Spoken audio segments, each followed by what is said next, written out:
Alright. Let us see if the herring has actually finished, or no, sorry, figured out how to stream.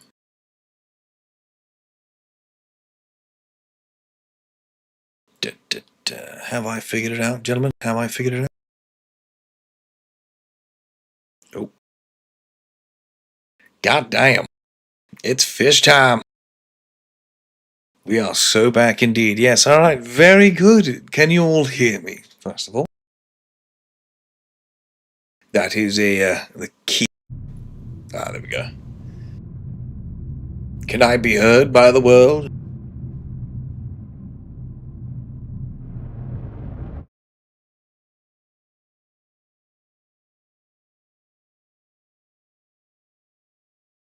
Loud and clear.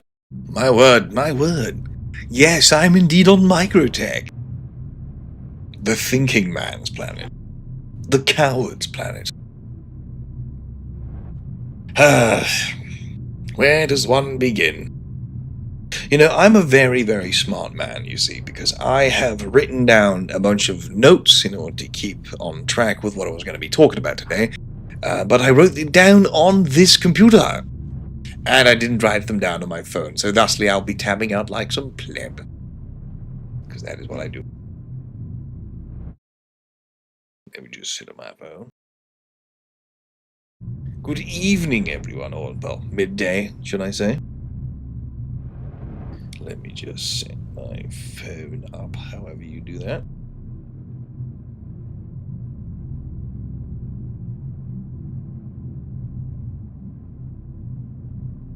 Just check something real quick.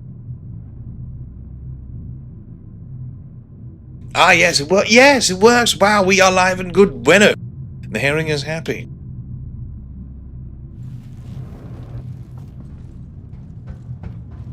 Yes, the is sour and with cheese. And he's about to reduce the population of local endangered species.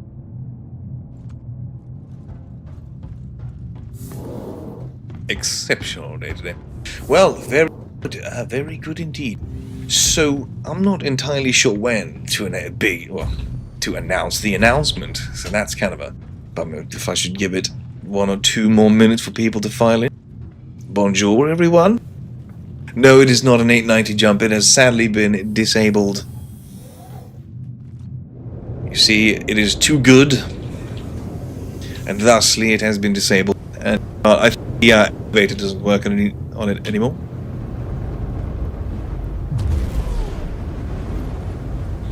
That landing engines inactive. Let's see here. Right.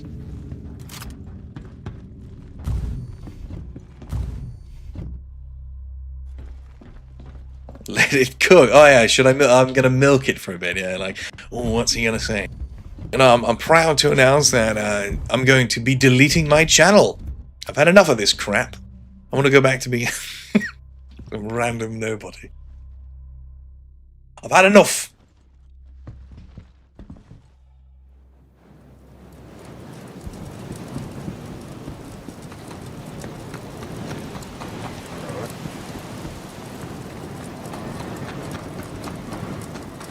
Oh shit.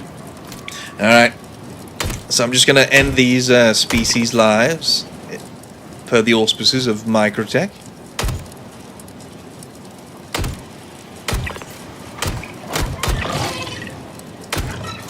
Mom?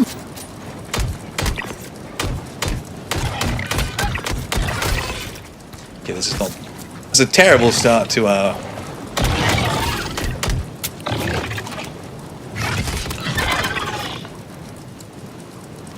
No, I don't know who you are, but I'll accept you as a... Please do join my server and stream snipe me. Why not?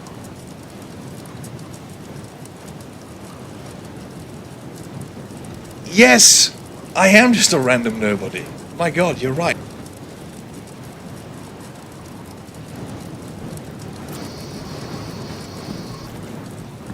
If you try and stream snipe me, I will call you mean names.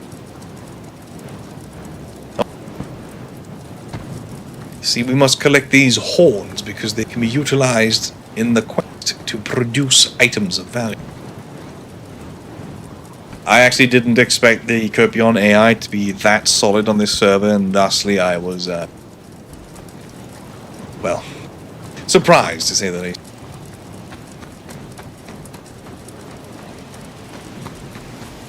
Just, I forgot where this stuff was. Let's do that.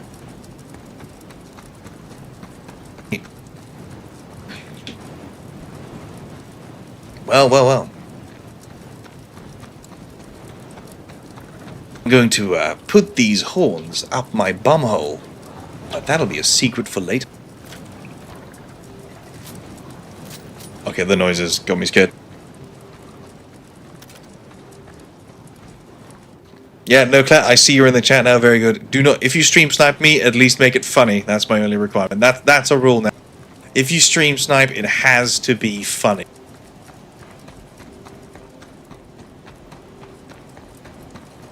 Right.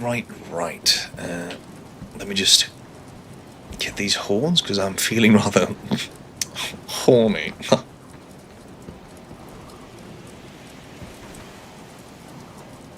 There we are.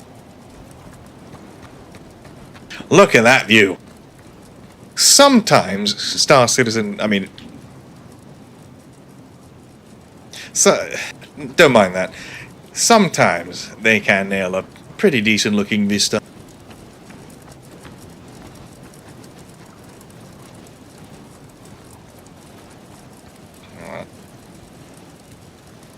I just need to seat myself in the proper position, and then I think I will start with the announcement. I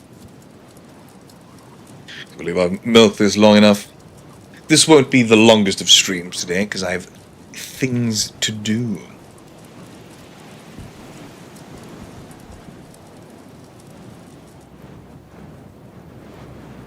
Alright.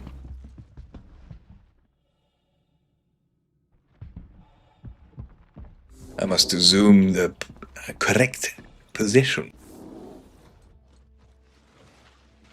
Oh, yes. And of course, beautiful atmospheric music has begun. Very good.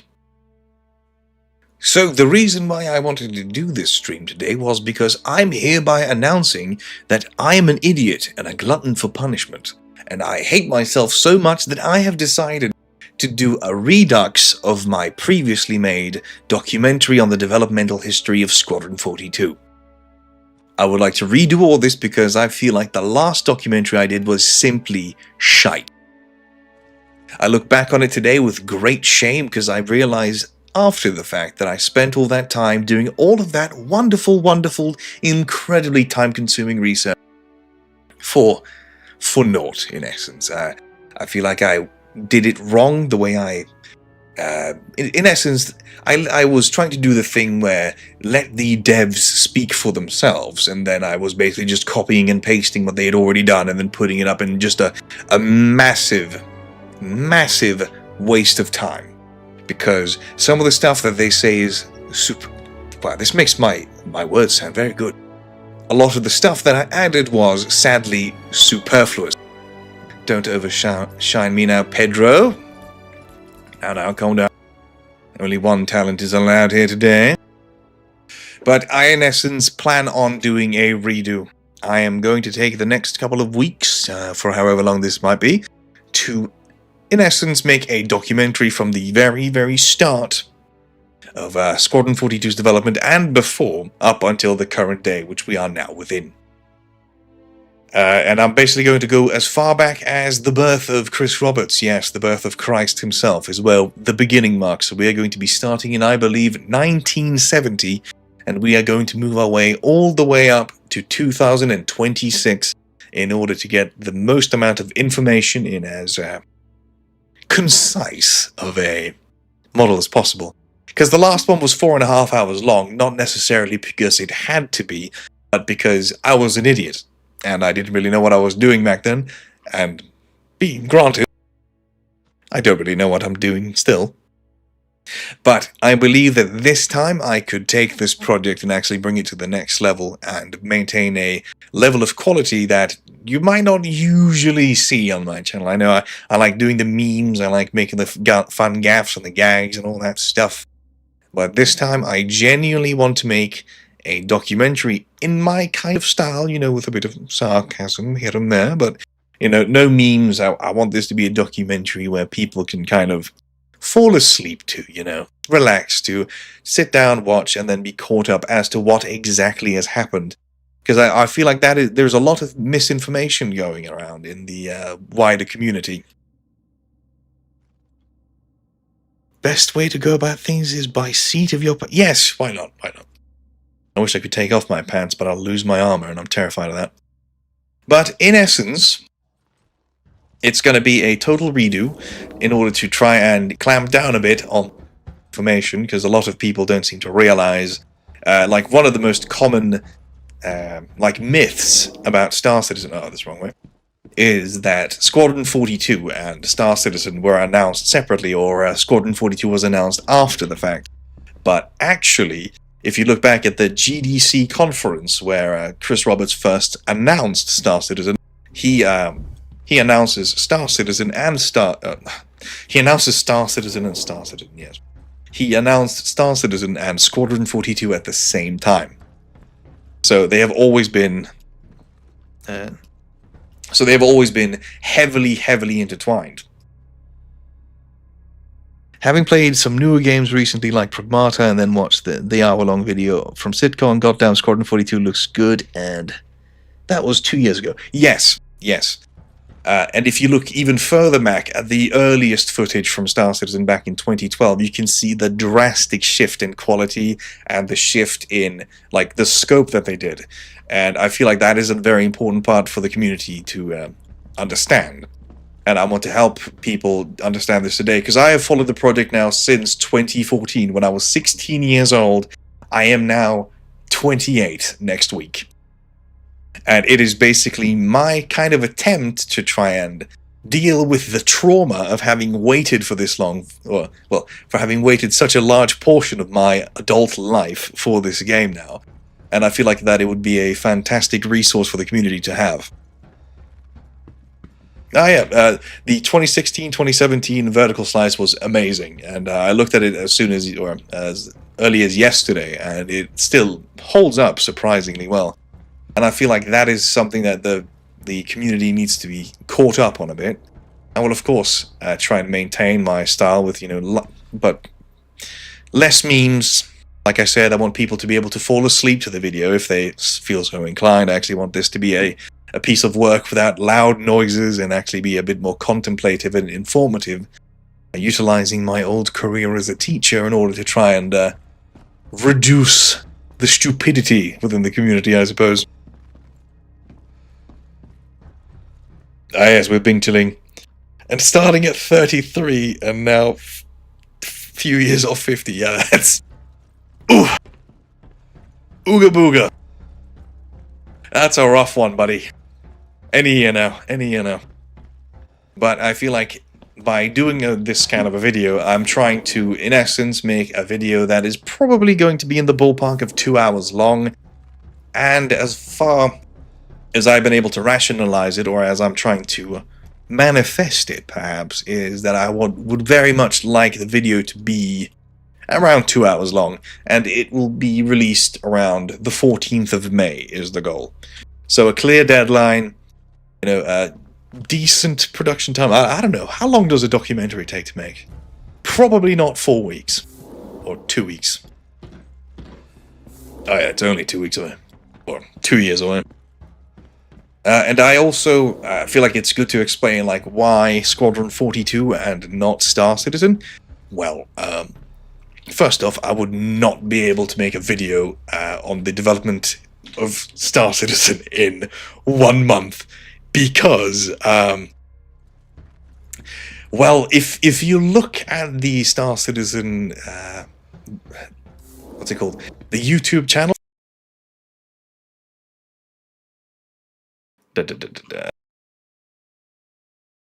All right. Oh, never mind.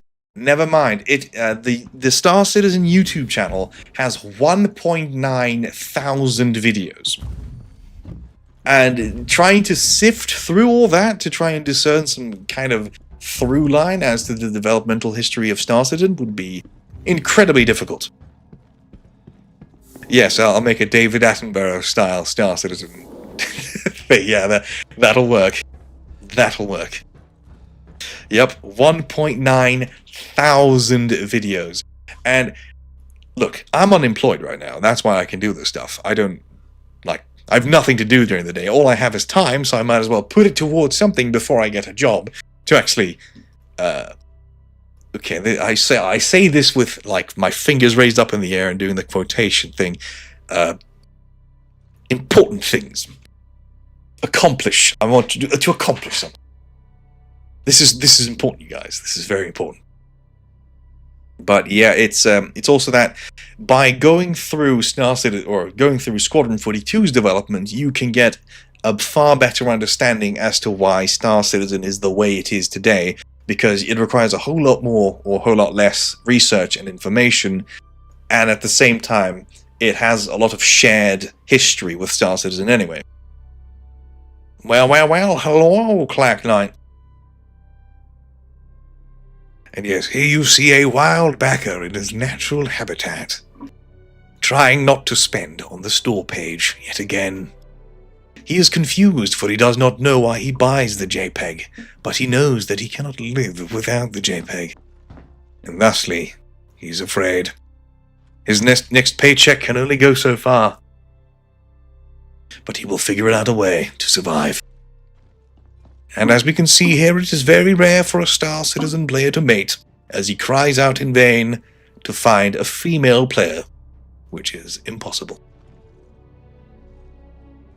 But yes, so Squadron 42 documentary, at least, maybe, wait, I can't promise that, I have no idea.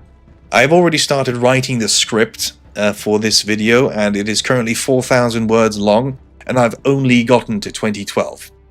And that should probably tell you how much time this is going to take. Yes, concierge. I had a friend who reached Legatus Navium today. That was interesting to see.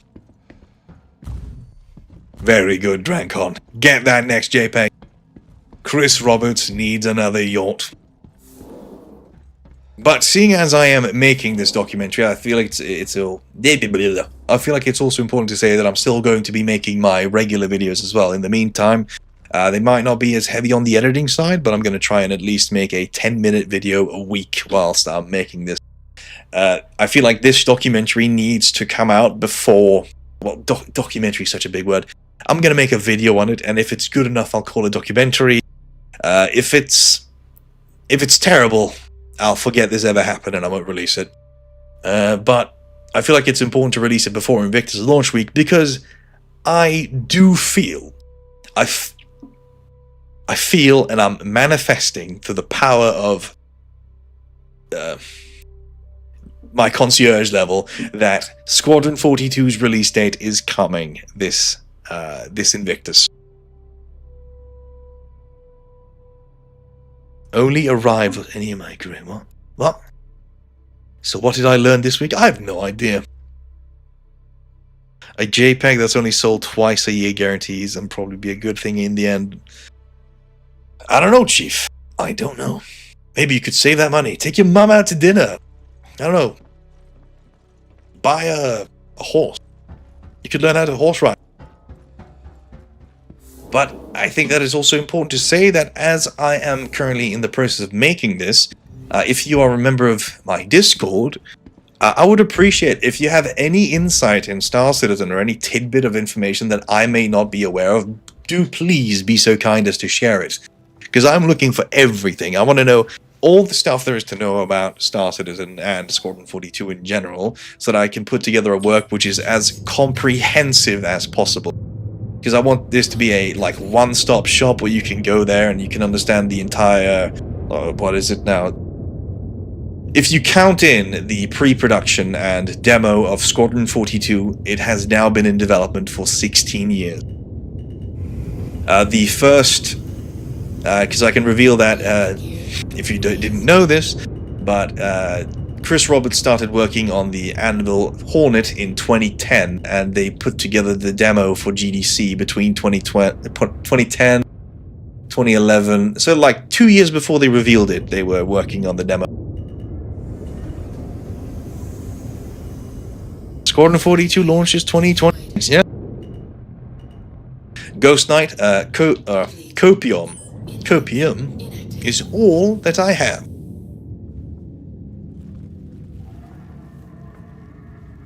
Yes, I am aware of the Crytek lawsuit, and that is something that I'll be diving into a bit, because that's also one of the most important tidbits about it, is how they have switched engine technically, or well, not switched.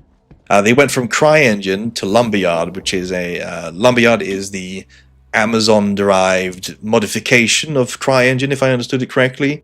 And then CIG worked further on with that to develop the Star Engine, so it's a further continuation and modification of the CryEngine, if I understood that correctly. I am not a game developer, so I don't know, so I'll have to do some research. I will defer to £10.42's video on the comparison that he made between the Unreal Engine and the CryEngine. I feel like he gives a very, very good rundown, and highly recommend his channel in general. He makes fantastic Star Citizen content. Yes, Commander. I need all the obscure Star Citizen and Squadron 42 stuff as much as possible. Because I've even talked to people that have been in private meetings with Chris Roberts himself, and heard stuff about Squadron 42 before it was anywhere close to being released. So, some things that we saw in 2023, one of my sources, he told me about that he'd seen that stuff already in like 2018, 2017. So there's a lot of information out there, and like even now, after the fact that I made like this massive 4.5-hour video that I did, there is still stuff that I missed and didn't put in. And the whole point of this work is to condense as much of the information as possible. Like, I will be narrating the whole thing, so that I will be, of course, having clips of the developers talking, of Chris Roberts talking in the Citizen Cons. But overall, I'm striving for this to be a comprehensively narrated work, so that it's much easier to follow along and understand what's going on. Because I feel like there's a lot of misinformation out there, like I mentioned earlier, and there's a lot of misunderstandings that have occurred as a consequence of CIG's poor communication over the years, especially in regards to Squadron 42. Because you had like a information blackout almost from Squadron information between 2020 and 2023.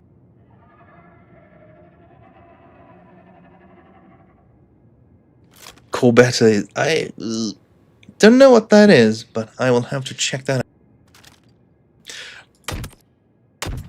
I'm just going to reduce the population real quick, let the chat see if you guys have any questions or ideas, maybe. Because, like, I'm not a professional, documentary maker. I barely knew how to make a video 6 months ago. I'm even surprised that I'm here right now talking to you people, and I hope that you will join me on this great journey to activate the Halo rings and kill us all.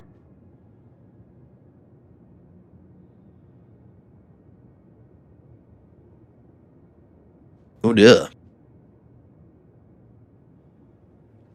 I also believe that the guy who made the VR for Star Citizen also created it as a spare time project that he had, and now we have VR chat. Oh no, not VR chat, but VR in Star Citizen because he really wanted it. Oh no!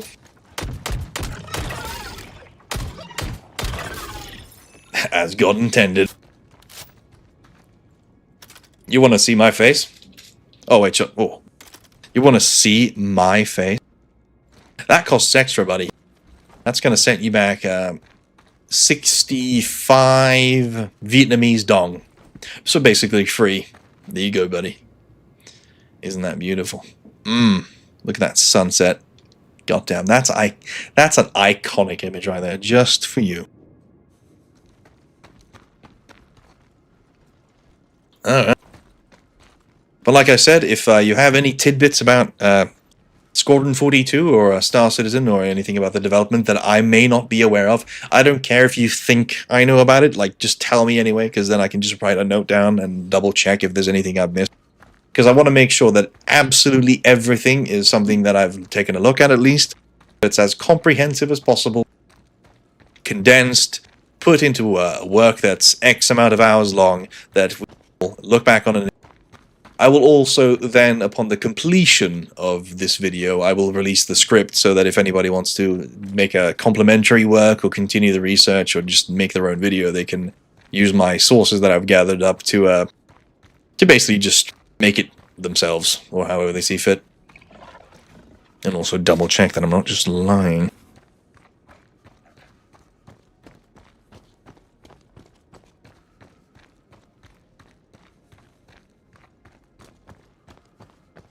Ooh, Tex Talks Battletech over at the Black Pants Legion is a great resource on documentary making, and that guy is always willing to give advice if you reach out. Now that's good. That's a good piece of information. I'm going to write that down somewhere. I'm just going to take a screenshot. Screenshot taken. I'll remind myself of that. And if it turns out to be some kind of a meme, you got me. Let us just take a moment to contemplate the meaning of Star Citizen. I have considered including the Derek Smart saga. It's, if you don't know, he's basically a man who is kind of like the other Chris Roberts, but less successful, I suppose you could say. He basically attempted to do what Chris Roberts did with Freelancer and now with Squadron 42 and Star Citizen, but in the early 1990s with his game, I believe it's called Battle Cruiser 3000 AD. And he was a pretty staunch supporter of Star Citizen in the early years, but then he became like the most divisive, angry Star Citizen hater that you could imagine. Like he was like patient zero of the Refundians in essence. Did you know Squadron 42 is called Squadron 42 because it is about Squadron 42? No. That is simply impossible. Oh yeah, I remember there was a whole like legal shtick, and then he basically kicked up a fuss, and then he became patient zero. Oh my god, I'm choking on my own ambitions. He became the patient zero for Refundians because he eventually whined and kicked his feet so much and so angrily that he got his refund. Yes, Sunk Cost Galaxy is one of my main inspirations for my attempt at a documentary on my work here. He is one of the original kind of guys that he inspires my. I don't think I'm as hardcore. Well, how to put it in a diplomatic way? I don't think I'm as much of an angry boy when it comes to Star Citizen, I suppose. I always my criticisms and my anger and my not hatred but my frustrations with Chris Roberts and Star Citizen doesn't come from a place of hatred. It's because I do love the project and I believe in the project, and I believe that through a significant amount of money and a ridiculous amount of patience that they can pull this off. But I believe that we need to whip them when they behave poorly and spray them with a spray bottle, because I do believe that CIG quite regularly fucks up. But they are the only company on the planet that is currently attempting to do what they are trying to do. And this is a dream game. And creating a dream game and bringing a dream to reality has never been something that's easy. Like, they're developing technologies that didn't exist before this, and they're doing things that had never been quite done before. And some companies are catching up, of course, but they are still quite a long way ahead of the other competition. He never finished Suncoast Galaxy, and I was never able to discern why he didn't finish Suncoast. I do consider it a valuable piece of information. I need to recheck some of his sources, but he is definitely an inspiration. I even included a kind of a bit in my old video about Squadron 42, the developmental history. I kind of had a bit that was inspired by, you know, with how they kind of obscured the fact that Sandy and Chris were married for quite some time, and that was kind of a weird thing, I always thought. Because Aaron Roberts, Chris Roberts' brother, and plenty of former colleagues of Chris work alongside him anyway, even up until this day. So it wasn't really a controversy if they turned out. She has a marketing degree, and apparently I don't know if this is true, but apparently there was a restraining order between Chris Roberts' ex-wife and Sandy Gardner because she was stalking them. I'm not sure if this is true or not. I haven't seen the police report or anything like that, so I don't know if it's true, but that's what Binky ATX said in his video.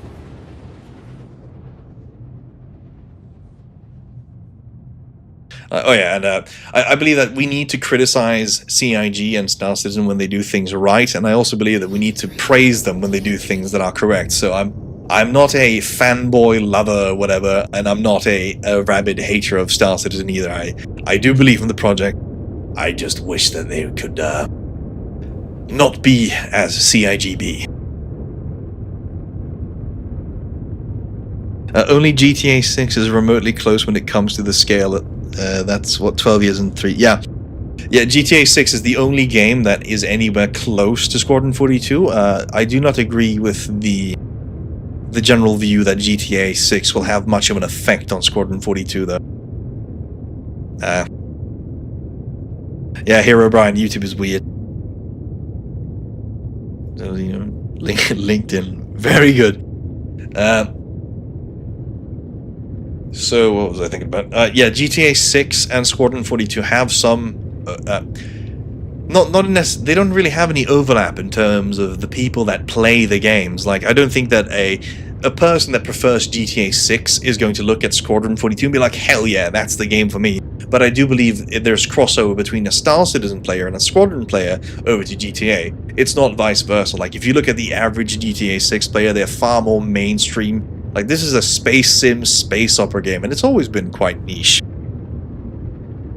Yes, of course, GTA 6 will outsell Squadron 42 by a mile. Like, that's not even a question. It's just that I do not think that it will have an effect in terms of, like, the people that are interested in space sims are definitely going to hear of Squadron 42 and buy it and play it and all that stuff. But it's going to be an industry juggernaut whenever it releases, regardless.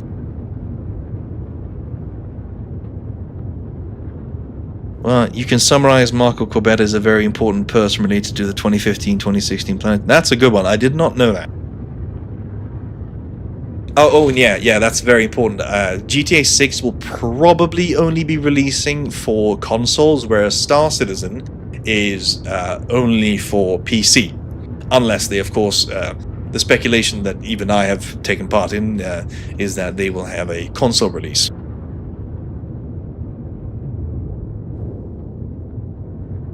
Hello? Yeah, and like, I will probably also buy GTA 6 eventually, and there's going to be overlap.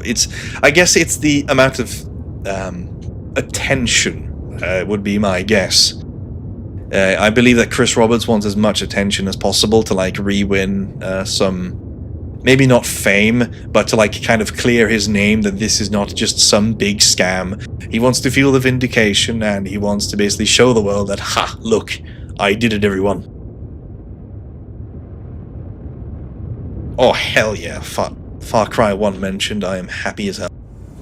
I'm gonna go pick some berries now. Landing gear deployed.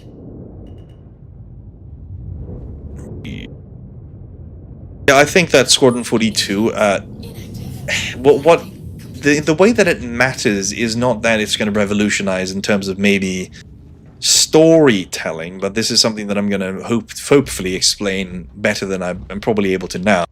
But it's not going to revolutionize, like, the space opera recipe very much, because Star Wars basically set the tone and, like, the the look and feel and like the story beats and all that stuff. And trying to reinvent the wheel is probably not something that they're going to try and do, but it's more like the things that we can do in the world. Like if you look at AI behaviors and some how AI will not always be in the same place and how they will behave differently depending on like how the player interacts with them, how well you do during the missions. These are things we even saw back in the Wing Commander days. Like how if you did not fly your ship well enough, your wingman would die and you would not be able to use them unless you loaded a previous save where they didn't die. So there would actually be like a cause and effect, and like how the world works, the scale, the detail, the animations, the character design. Gary Oldman is in the game. Did anybody know this? And like Gillian Anderson, like you got all these. I guess it's not as much of a big deal anymore, but the big deal, big name actors are not really like that much of a big deal anymore, I think.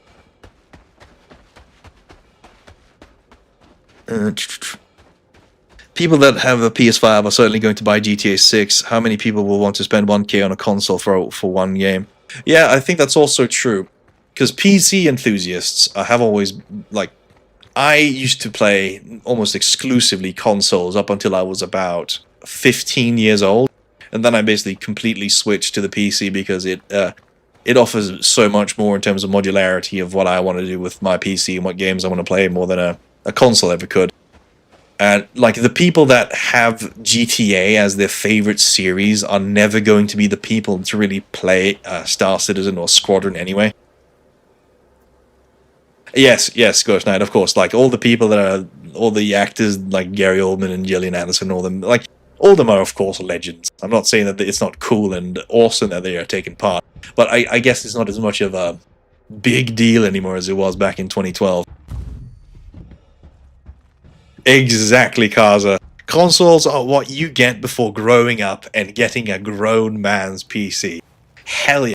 I have never been more terrified in my entire life than when I grasped my 4070 Ti Super with both my hands, realizing that this thing cost $1,200 and if I drop it, I'm screwed. Engines active. That is a goddamn feeling. Launch. And I also didn't find any of my berries, so I'm gonna leave now. Defeated male leaves. Landing gear raised. But, you know, it's, like I said, if anybody has any interesting tidbits about Star Citizen or Squadron 42, it's always welcome in the Discord. You're very welcome to join and scream at me for whatever the hell reason you might find, like, you have to include this part because of X, Z, or Y. I'm all for that stuff. The more detail, the better, because I want this to be the one-stop shop where you don't need to go anywhere else. If you want to get caught up with Squadron 42, that's it. That's the video.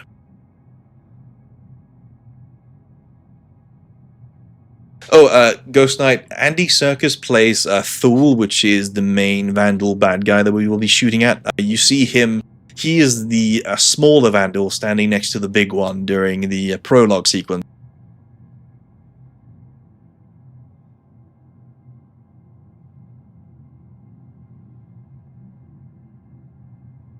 Hell yeah, Wood Monkey. £10.42 is probably my absolute favorite Star Citizen creator. He does, I don't even know how, like, he has the time to make such, like, brilliant content when it comes to, like, his engine video and that stuff. Like, he just goes into the technical aspects that I'm too stupid to understand. And he explains it to me like I'm 5, so I feel like I'm smart and I understand things. And I'm like, yes. I got any influences for my comedy? Oh, comedy? This is an entirely serious channel. I have never made a joke in my entire life, and the fact that... Okay, I'll be honest. It's basically an amalgam of several different factors kind of being forcibly mixed together and hoping for the best. But the founding principle of my humor is going to have to be Monty Python, I believe. I love absurdist humor. I love sarcasm and irony and that kind of thing. Not Reddit irony, goddammit, no. But when it comes to like internet humor, I kind of pull from all over the place. I do not Okay, I'll be honest, I don't really always understand the comparison between me and Internet Historian. I don't think we have much overlap. I am not the Internet Historian.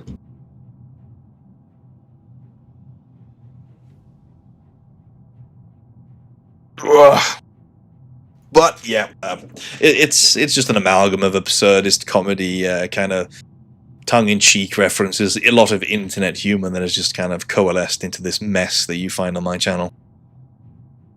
And I also can't, the things I make usually just pop into my head and I go, that would be funny, why would anybody make that? And then I go, wait, I can make that. And then I do it. Yes, I know about Zeth. I do very well. Absolutely love it. I don't know how he does his comedy though. He is insanely good. Let's see if I were to make a whole scope documentary. Oh yeah, I have included Sean Tracy's commentary on how he meets Chris Roberts and for the Crytek licensing. That is a very important piece. It's under the section of the script that I've written that's called Choosing an Engine. I don't go into any detail as to why, like he didn't choose the Cry engine or whatnot. I'm literally in this documentary. I've already written that part out. That, well, quote-unquote documentary, that go watch 10#42's video on the Unreal Engine versus the Cry engine and why it was the right choice. He put it so succinctly and excellently that I do not need to add anything to that. Just go watch his work. Like, he made an excellent point. And I do not want to just copy his work and pass it off as my own and then blah, blah, blah. Like, watch that stuff. It's excellent. Yeah, 2015, 2016, yeah, the Crytek financial crisis, yeah, that's going to be a very important part of the lawsuit section, because Crytek, with CryEngine, decided to sue CIG during I believe it was 2015, 2016, somewhere around that time, where they were angry at CIG for developing 2 games when they apparently only agreed to produce 1 game. But CIG ended up winning that lawsuit, so it turns out... Oh, my cat's attacking me now. It turned out that they were not correct. Oh yeah, and CIG poached a lot of their... Like, Sean Tracy is one of the biggest people that they definitely poached. SC is... starting a channel. Oh my god. I don't know. Honestly, when I started my channel, I just kind of... If you look at my first videos, you can see that I clearly went for a more serious tone. I want to be taken seriously, because I'm a serious man. But I think at the end of the Squadron 42 Forever 2 Years Away documentary that I did, or, well, the amalgamation of all the videos, blah, blah, blah, I think Herring was born. And... well...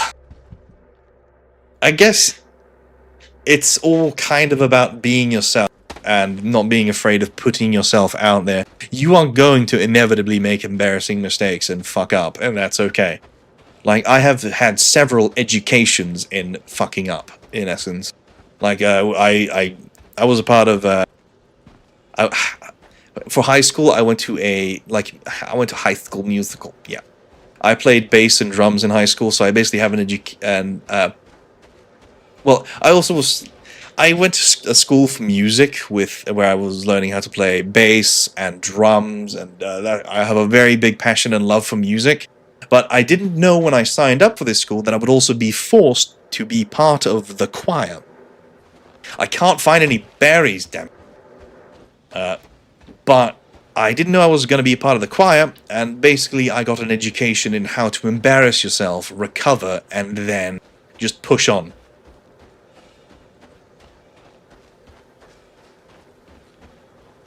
Like, if you are starting anything, like, just do it. Find your niche, do the things that you like, and the views will either come or they won't. Like, when I started off, for like a whole year, there was nothing. And then I made a single video that Salty Mike reacted to. I was really embarrassed because I think that video is quite shit. He reacted to the Squadron, or the Star Citizen predictions video. Or the Star Citizen CitizenCon 2025. Words are difficult right now. But he reacted to it. He never uploaded it to his channel or anything like that. and I think the VOD is since gone. But he did react to it, and he called me scuffed internet historian, and I swear to God, if I see him in game, I will kill him. That's a promise. I will kill you, Salty Mike, if I ever see you. How dare you call me that? But basically, it made me realize that maybe my style of content and comedy had an audience, so I just kept going, and I've learned along the way. I've basically been putting track before the train. And if that's what you got to do to learn, then I'm happy to do it, because I love making videos. You will not see me tomorrow at 9 AM, because that's early. And I don't do that early. And I mean, if they paid for the CryEngine license, then maybe that was just a part of it. I don't know anything about it because I haven't really researched that case very much, but it will be a part of the video, definitely. So when I get to that bridge, I will definitely take it. But, Owen, be yourself, and I don't say that to me to be cringe, but you got to put yourself out there and not really care about the... Just don't be cringe.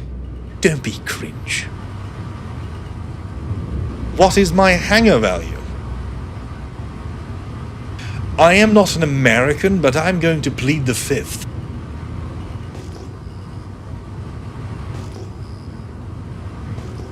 You will never, ever get to know the true amount of my hanger's value. But Chris Roberts could probably buy himself a little rowing boat.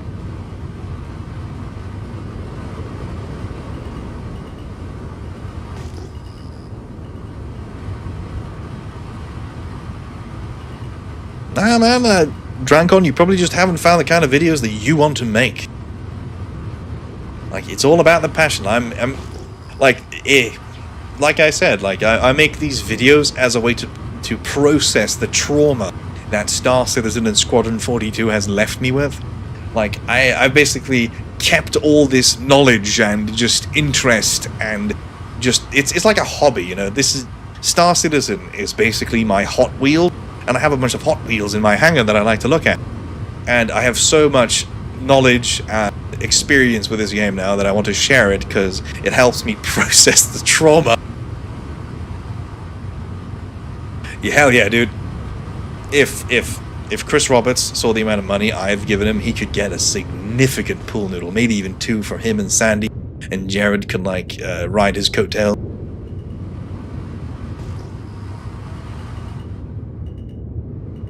Nah, I do not think Chris Roberts is even close to the network of Gabe, and that's that. Oh, no way, Jose. Let's see. Oh, I need to kill my rock. Oh no. I hate this mission. I have more generational trauma from CIG than the average family Christmas. Exactly the same thing here. It is lied to. Bit of a lie. They have called us out, like the whole. That's also going to be a part of the video. The roadmap watching controversy, where CIG mad at the community for trying to hold them accountable for them setting goals for themselves.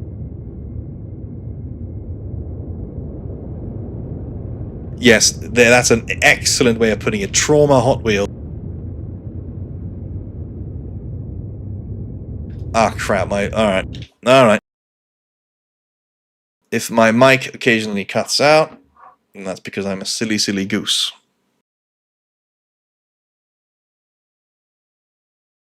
Let me disable. It's because I have push to talk.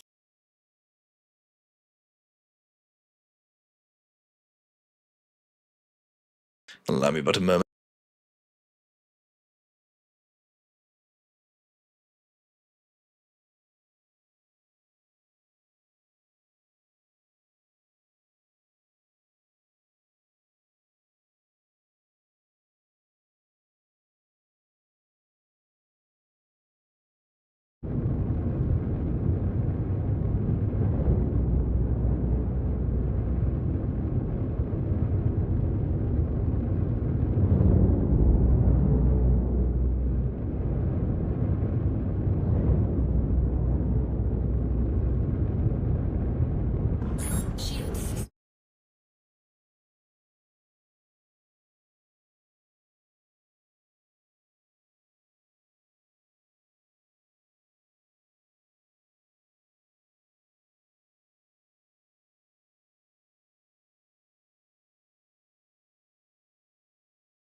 All right. Okay, now I have the push to talk on because I hate mouth sounds. I'm a bit of a sufferer from misophonia, so I hate everything mouth sound, everything like odd, like chewing sounds and all that kind of stuff, and I do not want to do that to someone else. Is it working now? Or can I not be heard?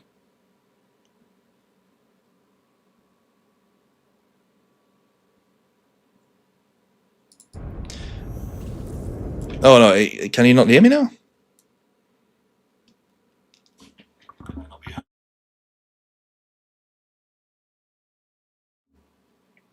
Oh, very good.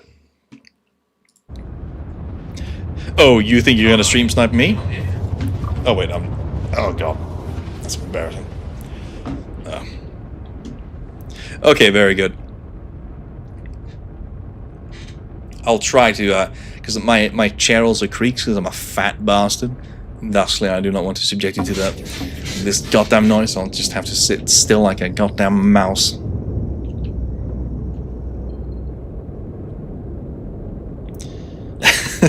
Yeah, remember to hydrate. It's very important. But to those that joined us late, basically this whole stream's purpose is for me to announce the fact that I'm going to be making a decently long documentary on the entire developmental history of Squadron 42, and I hope that this will be a resource for the community to utilize to get a greater understanding and respect for Star Citizen and Squadron 42 as a whole, and also kill some of the myths that surround both games.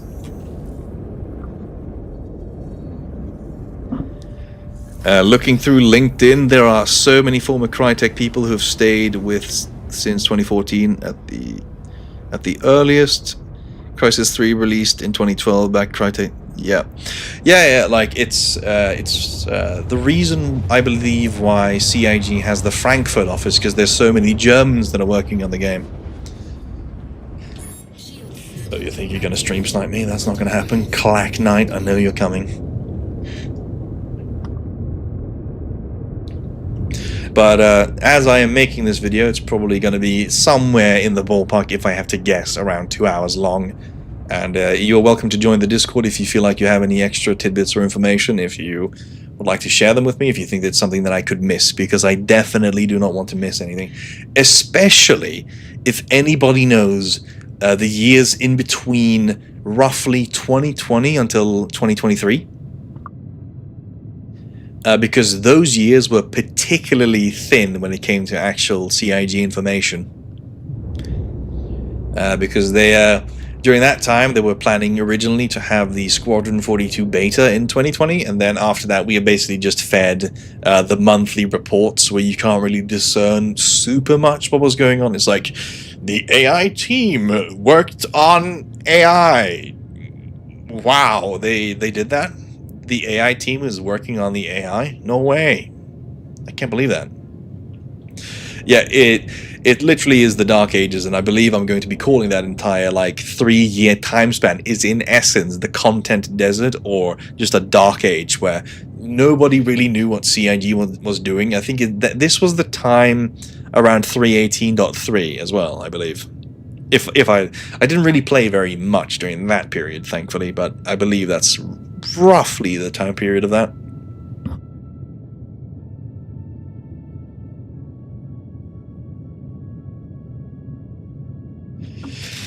Yeah, like in, how do you put it, after 2017 with the vertical slice of Squadron 42, information just gets drastically reduced. They become much more close-fisted and just holding the cards much closer to their chest, and it's intensely frustrating. And honestly, one of the reasons why I want to do this is because I want to find out, in essence, how CIG was able to survive during these years. Because at times, I mean, like, the game ran terribly. They had missed several deadlines. They had, like, increased the scope of the game, and there was just no end in sight. I'm sorry, Horizon, but we are going to have to talk about 3.18. I don't mean to traumatize anybody, but I have to talk about these difficult topics, because that's what this channel is all about. It is looking into the eye of the beast, that is Chris Roberts, and asking, why?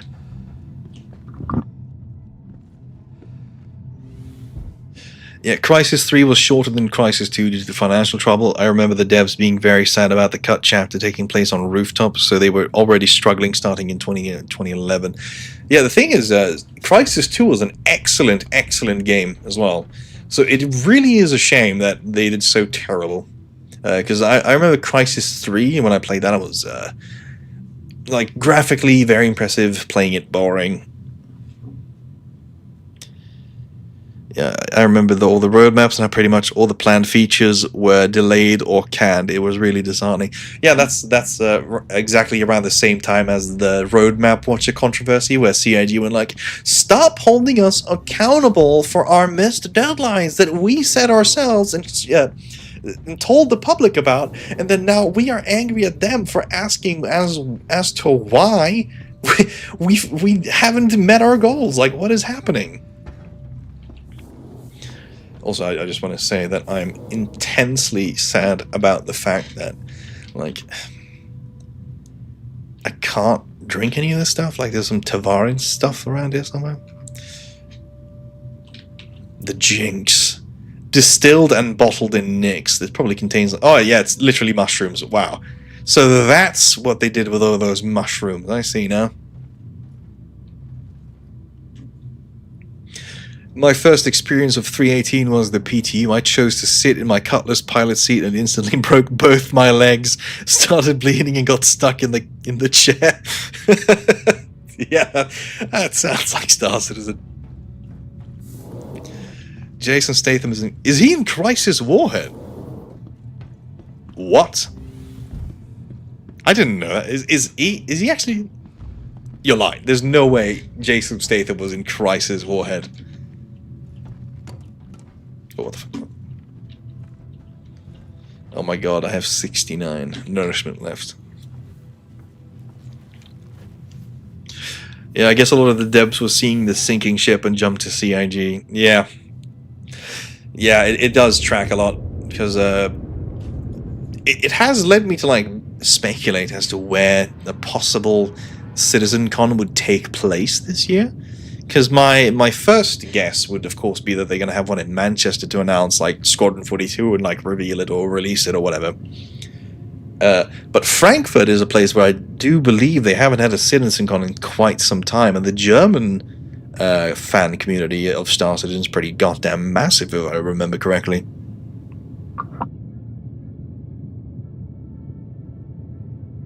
Now, hello, Crowbar. I can't vary any of this, but from what I've heard, this 4.7.1 patch, attachments are broken in such a way it's possible to wear furniture and have all interest kits on and many... Now that's information that I can use. I'm gonna have to look into that.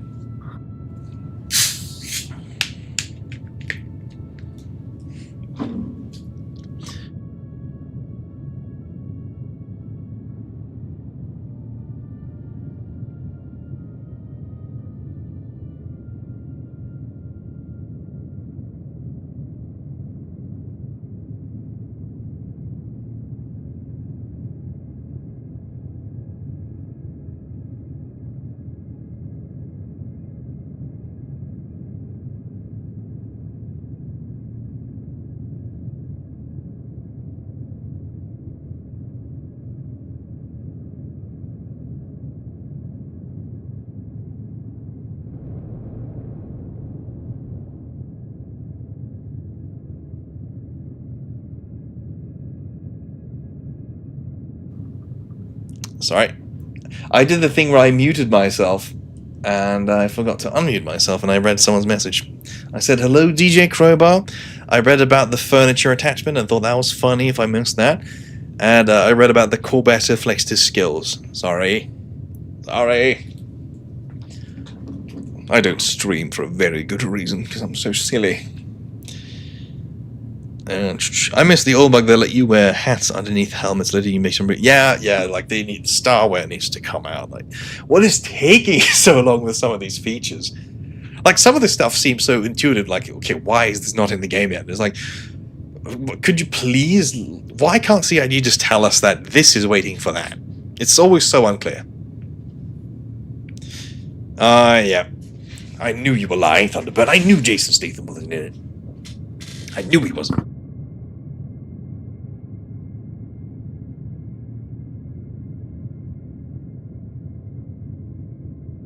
Alright, let's go look for some rocks. But yeah, the seamless planets in Star Citizen and subsequently now Squadron 42 as well, probably. Though I wonder to what scope seamless planets in Squadron 42, like how traversable they will be. I wonder if it will be the case like in Arma or what's it called, like Operation Flashpoint, where you can just walk off and just do something else and fail the mission or whatever. Because I don't know how happy Mark Hamill will be if you just suddenly decide to like go towards a planet in the Orion system and then fly off some other random direction.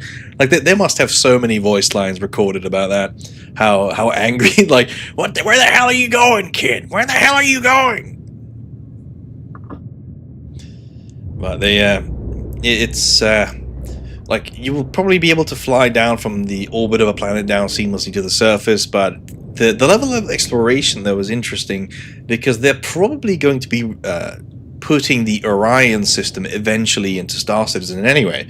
So it would track for them to have most of it completed anyway and just release it to us.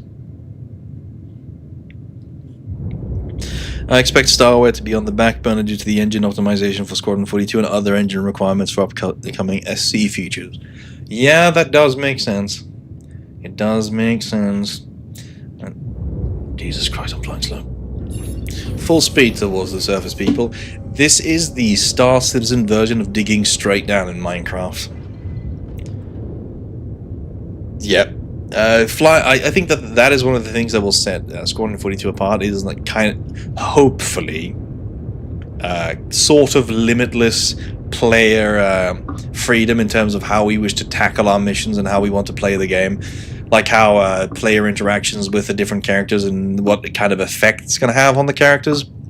Because in the 2019 briefing room that they show us, you can basically just walk away from a conversation, and then the guy just goes, "Where the hell are you going, Lieutenant?" Like, okay, it's some other time then.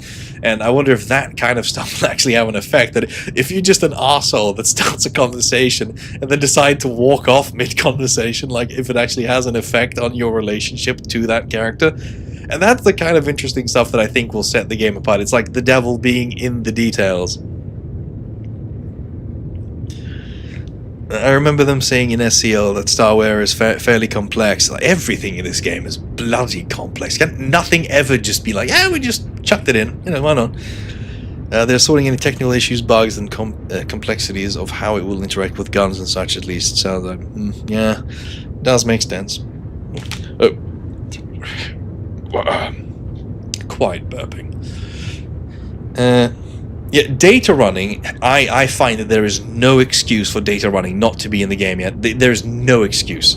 They have all the tech required. They literally just take one of those little tiger claw slot things. You put the tiger claw in one computer, then you put it in the computer of your Mercury Star Runner, and then you take this data pad to location X where you're supposed to deliver it, and then you complete the mission. But along the way, it's to mix it up, you can be ambushed by an interdiction randomly by some pirates or whatever. Like, they have all the stuff required to make like basically a tier 0 or like shitty data running, and then just expand upon it later. I have no idea why they haven't done it yet.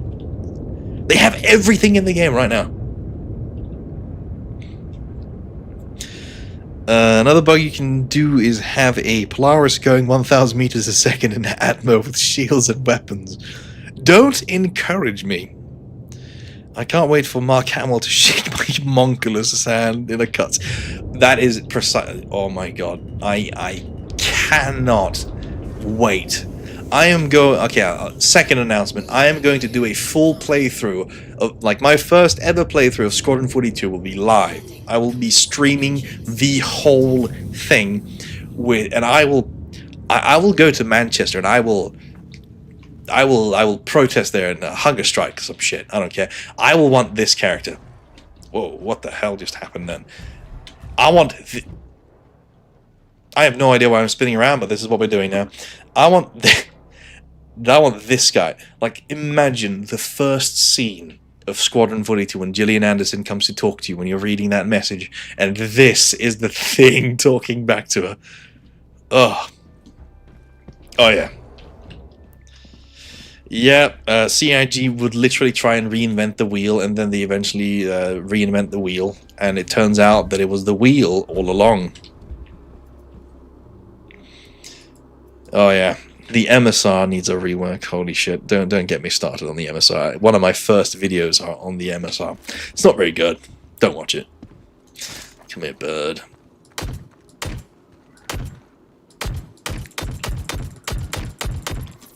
Do I have dev aim? That's not possible. Who would win, Richard Tyro or me?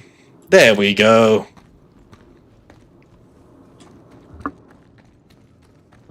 Right, chicken for brekkie.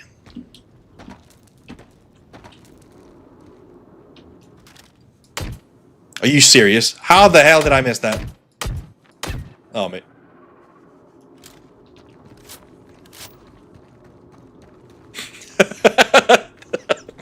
Yeah, I saw you apply for the flight academy again. Keep your head down. You won't get. You won't need, like, you have to be a multi-millionaire movie star in order to be a part of this excellent team. Like, you have to be a hot, sexy actor or actress in order to actually be a part of this this crew, part of the ship, part of the crew. If you haven't been on Game of Thrones, you can fuck off.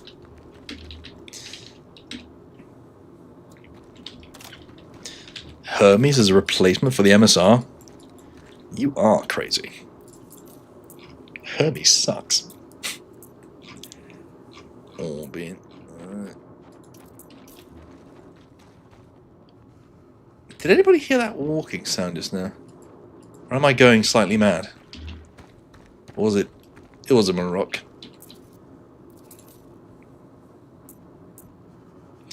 Oh yeah, the P8's firing rhythm feels horrifying, and I can't wait for Squadron 42 to come out, so we can finally get the full auto P8 AR, and the fact that we don't have it yet is an atrocity. I will never forgive CIG for this. Worst game ever, 0 out of 10, don't buy this game.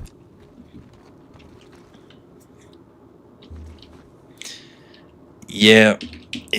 The weapon customization in Armor Reforger is actually absolutely fantastic, and I wish they would bring something similar. And it's so quick, intuitive, it just works, it looks great. But this one is like, see, and then your character does some dumbass animations. It's great, fantastic.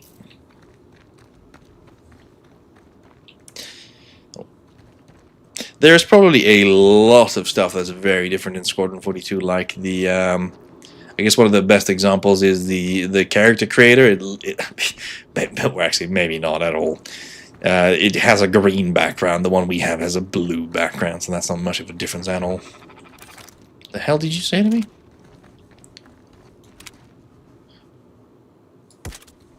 What? What? Armor Reforgers were fantastic. Do not ask any of my community members how hard I rage at that game.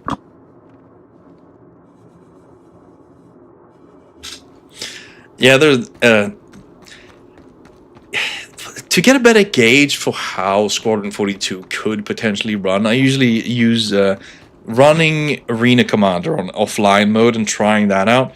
It's a completely different gaming experience. It's so smooth and nice, and the FPS is consistent, and the game just looks amazing. It feels like a completely different game.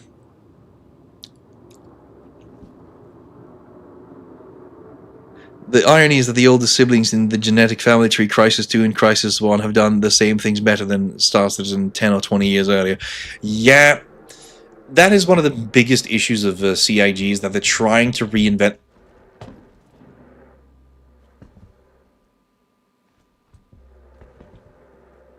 They're trying to reinvent the wheel, And instead of just looking at something that someone else has done and just copying that.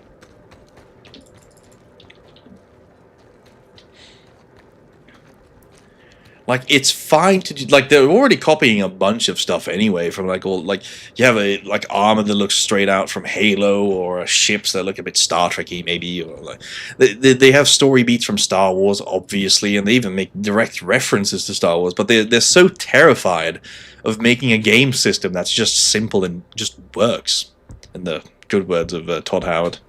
It just works. No, that was not a warning, Hero. Chris Roberts is not watching this stream and, like, you know, holding the kill button with his pinky finger or some shit.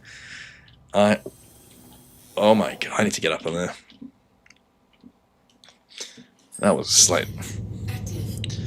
Yeah, I look like Doom Guy at home is my intention this time around. Can I get on this without losing my ship?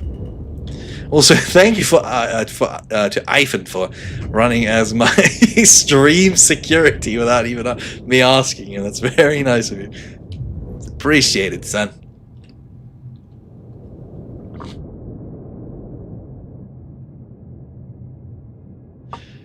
Oh, there is so much stuff that CIG has put into Star Citizen, and then they removed it and never put it back. Like, you had repair drones in, like, 2015. You had, like, the Tessa Bannister stuff, like, with the interactive missions, which they kind of are bringing back. But if you look back, there's a lot of stuff that they are, they just keep adding and removing over and over again. Like, you had, during the first display of FPS combat that they did for Star Citizen, they have rooms where you can turn off the gravity. And then you have to fight in FPS in 0G, and then you can turn on the gravity again. Well, thank you, Mouse Tech. I do not remember Cryastro, no.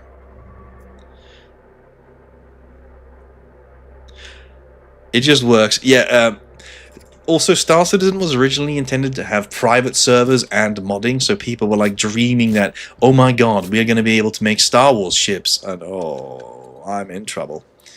But they were going to make Star Wars ships, and they were going to have like Star Trek stuff, and they were going to make Halo ships, and it was all going to be excellent and modded, and we were going to do all the stuff that we ever dreamed of as kids. What is happening? Oh. Alright. Elevators.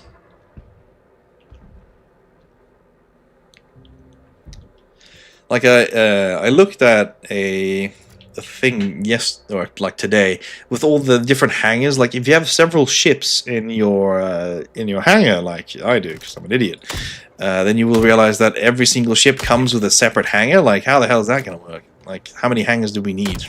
I guess it won't be that way, but what can you do?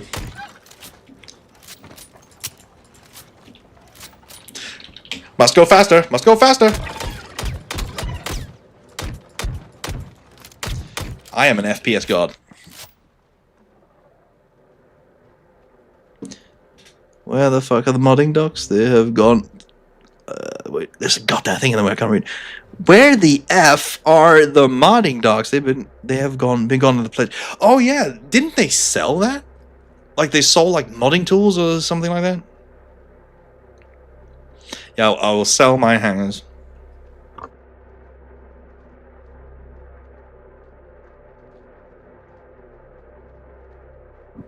I am the best Star Citizen player you have ever seen today. Don't look at anyone else today, and I'll continue to be the best. Oh, that's them running outside. Okay, I wasn't running it. Yeah, I also saw, if you look at the add-on section on the pledge store, you will see that they're planning on selling a Star Citizen book or a Squadron book of some kind. And they also promised a USB memory to early Kickstarter people. So whenever they're going to get that USB memory is anyone's guess.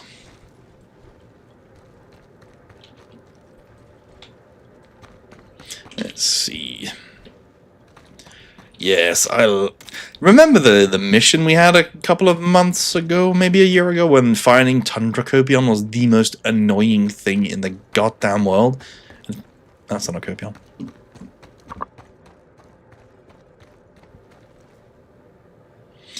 Yeah, that's a good thing though. Like real money buying of in-game currency, I don't really like, and that money had no value anyway. And eh, the player economy doesn't even exist anyway. So what is the point of selling UEC when they don't even know how much? Like, what is 1,000 UEC even supposed to be worth? It's all kind of all over the place. And like if you look at player training in the billions and the billions and billions. Yeah, $10 for 10,000 it was just insane. They had no idea what they were doing when they put that price down. They have no idea how the economy is supposed to be scaled. Where is Tony Z? Has anybody seen Tony Z?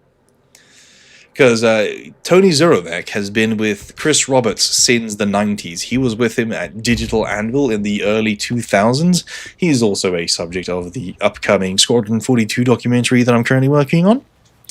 And of course, he will be a part of the whole thing because he has been there so long. He at least gets mentioned. I don't know if he's going to be like a big part or whatever. But he was supposed to do the player economy. Launch complete. KH3 is the best. Yep. And I went there and I got killed. Because everybody was there. Landing gear raised. He is in the dungeon. Yeah, he probably is. You're not far off.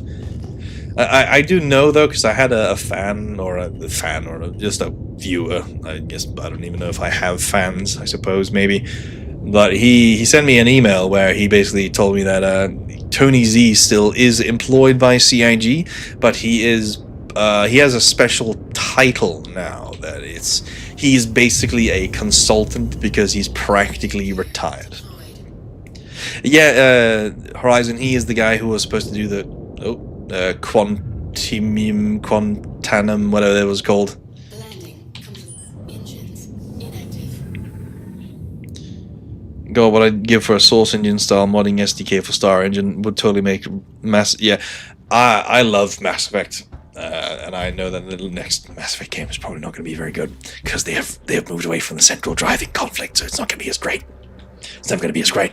The Reapers are just too cool.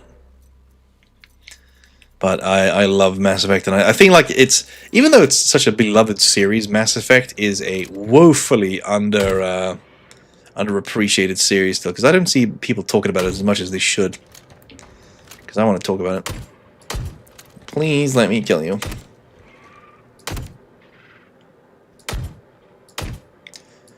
Oh, P8, I love you, and I hate you. Yeah, that is the title. Game Director Emeritus. That is the title. So basically, he is a highly skilled developer that is no longer really working there as much. He's more like a consultant role. So I guess when we see a player economy or whatever, or the more player-driven economy, is anyone's guess.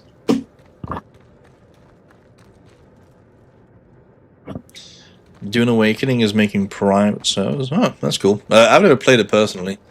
The Dune universe does not really appeal to me too much personally, but I think it's cool.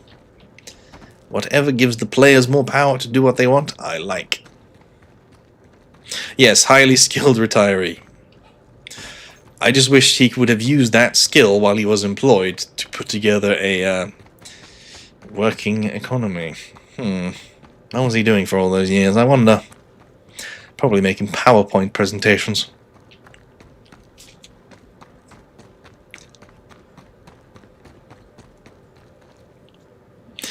I wonder what game he is working on that isn't Star Citizen.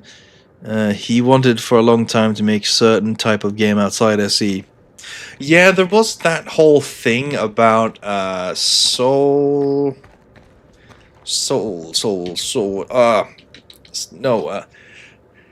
Singer, that's what it was called. CIG made some trademark or some copyright on some game or thing that was supposed to be called Soul Singer, but I believe it failed in the United States to copyright it, but not in the UK, if I recall correctly.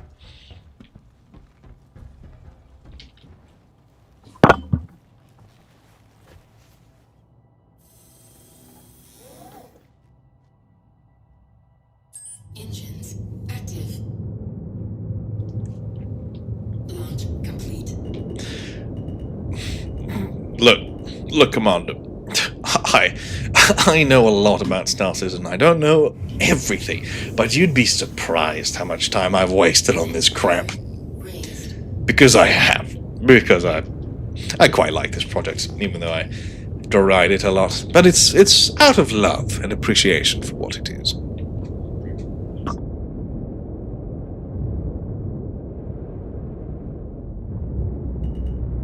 Rocks, it's time for you to die.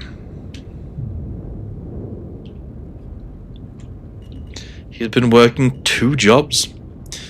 I like that you guys are already working as my PIs. You're my private investigators now. You will be very useful to me as I research Squadron 42.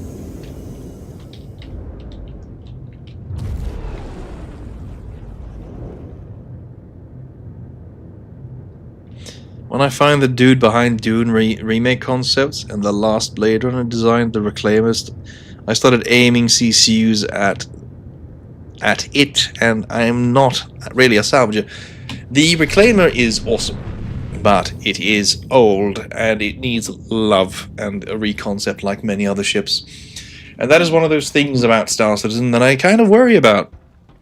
Is that they have been focusing too much energy on releasing new ships over and over again instead of establishing what is the requirement of a ship. Like, they're making all these ships before 1.0, and I'm kind of wondering if they're not, even the ships that are being released right now, if a lot of them aren't going to have to be reworked for a 1.0 release. Because that is what I would assume, because a lot of features are not even, like, the Hermes came out around the exact same time as LAMP did, you know, the light amplification with the night vision. It came out at the same time, but this new ship did not come with that feature. Like, why would you do that? What possessed them to release a new ship without this new feature that every ship should have?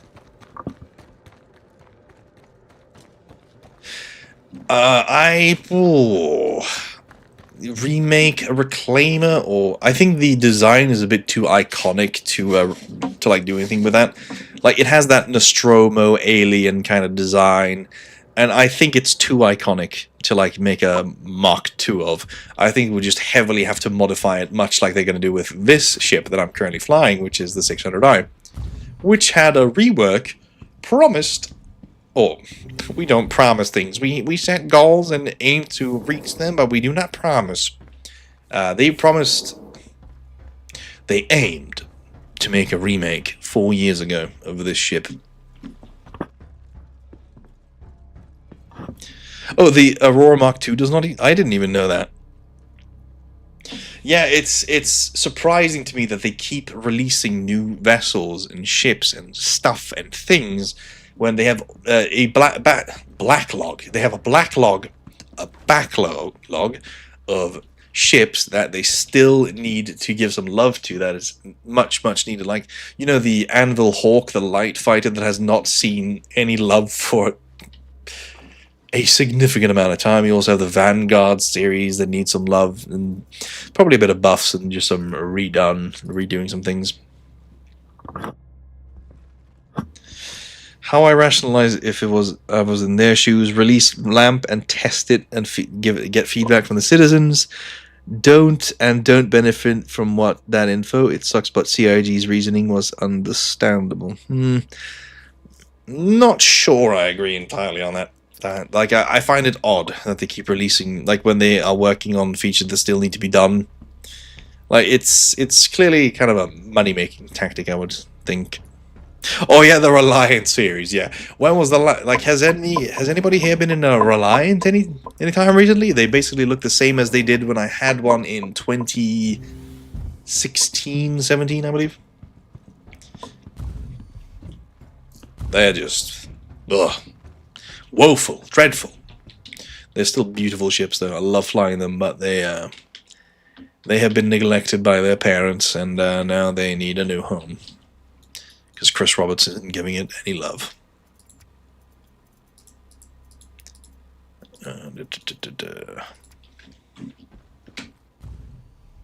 Yeah, Sea Horizon? even I looked at a Reliant like a couple of hours ago, and I forgot about it nearly immediately.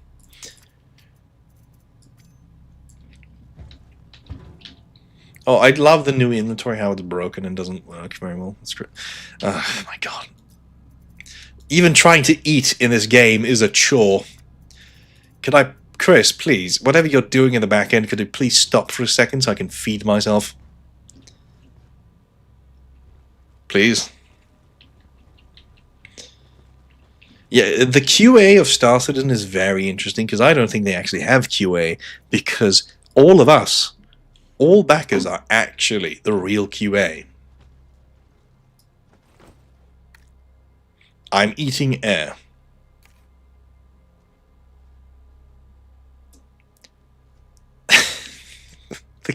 Like, I don't even have to write some comedy about this game sometimes, you know. It's like the comedy just writes itself. There we go. They said they got to make a new code and workflow to implement LAMP on certain ships with fixed glass cockpits. Yeah, but instead of doing that, they just release a new ship instead, and then just put and increase the problem by making more things that they have to fix. So it doesn't really make any logical sense why they would keep increasing the workload and then complaining about the workload. That's like kind of counterintuitive, if you ask me. Hello, Eddie. I'm thinking 90% of their QA is on Squadron 42. That is probably the case. I seem to recall that Xylo kind of did a goof. I don't remember what year this was, but my guess is this was in 2018, where he basically said that he had played every single chapter of Squadron 42 to basically silence doubters that Squadron 42 is not coming, blah, blah, blah.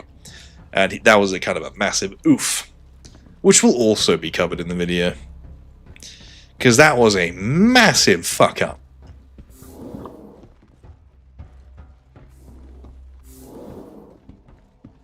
Yes, Thunderbird, all these super unique design ships being forgotten and overtaken by this new idea that ship manufacturers will follow brand-based form factors like car manufacturers makes sense, but meh. Yep. Yeah, I wonder a lot about the Genesis Starliner from Crusader, how that will change, because it has more of a retro futuristic kind of diner vibe to it, like the Coruscant diner from Attack of the Clones back in the day. Like, it kind of has that vibe, so I wonder how they will... Are they just going to modernize it and make it look like a shitty C1? I hope not.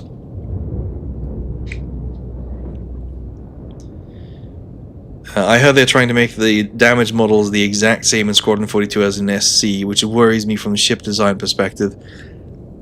Could you elaborate on that? Because I'm not entirely sure I understand your point. Or, well, you're trying to, like... wouldn't that be a good thing, if the damage models are the exact same? Because then it would be... basically Squadron 42 could be an excellent training session for somebody who isn't necessarily very good at dogfighting, and then those skills would easily translate into the MMO. So, to me, it makes sense, unless you have a counterpoint.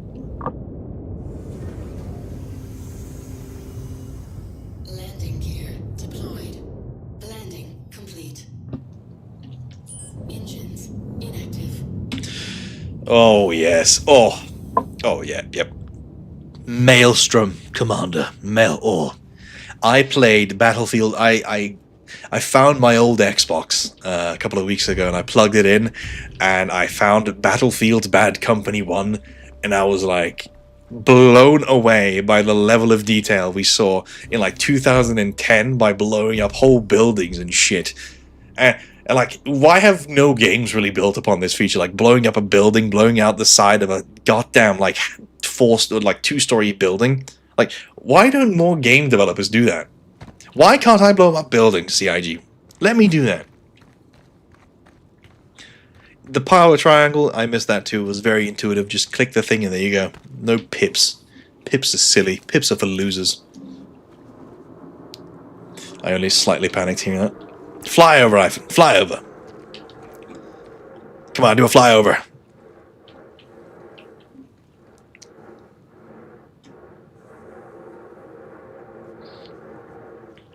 Come on, Ivan, you can do it. This actually reminds me of something. They removed some pretty amazing flyover sounds a couple of patches ago, like maybe even years ago. Like, it was an amazing sound. Yeah, that's not very good. Like, it had a proper, like, kind of sound, just amazing. And here it's just kind of, hell yeah.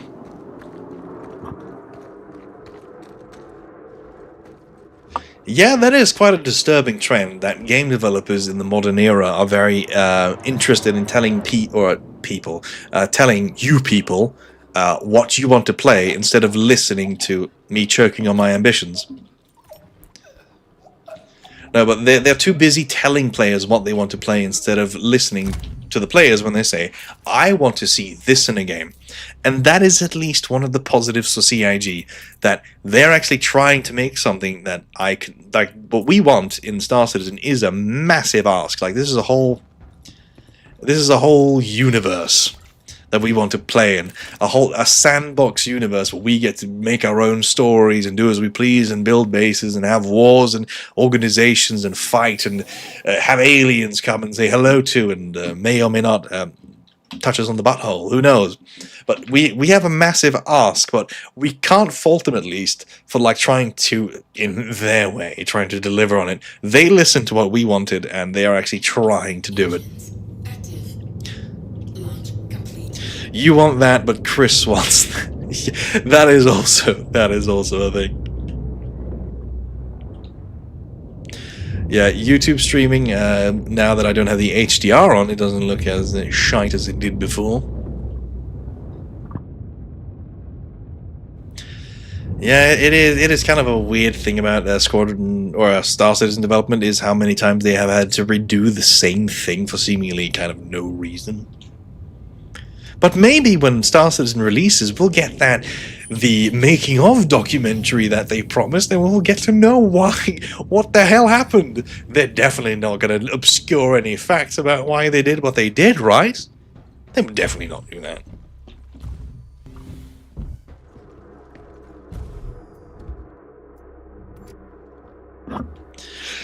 They're redoing the audio stuff. They have a new audio lead.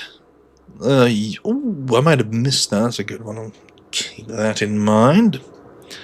And Squadron 42 is what Chris... let's see. Squadron 42 is what Chris Roberts wants to see in a video, or wants to see in video games. Did you see how much work they put into the food items for the fucking chow line on the Stanton? Yep. The best part, though, of why I've never believed that Star Citizen is a scam. I believe that they have been incredibly, not just like incompetent when it comes to communication, but they've also been terrible in other regards, like with just how they have chosen to make the game, and also given the weird timelines that they did and all that kind of stuff. But Chris Roberts' vision for Star Citizen, and Squadron 42 consequently, has been the exact same basically since the 90s. Like, in the video that I'm making now, which was if you are arriving late, I'm remaking my Squadron 42 documentary or video or whatever you want to call it, and I'm going from the very start until current day, essentially. And I want it to be roughly a 2-hour narrated documentary and video, so that everyone can get a good idea of what Squadron 42's development has been like. But when I looked back and saw what he did working on Wing Commander, as well as what he did working on Freelancer, is that his vision for what he wants to accomplish in video game, or in video game making, is basically the exact same thing as it was when he was 27 years old, and now he's basically 60 years old, and his dream is still the same. Yeah, open door development, smug Lando, and yes, it's been very mismanaged.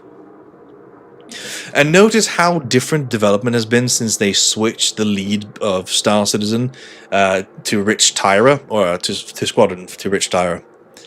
Oh no, wait.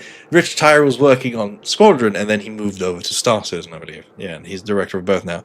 The guy Tony something, I believe it was called. It wasn't Zorovec, but there was another Tony guy. When he left, things started happening, I will say.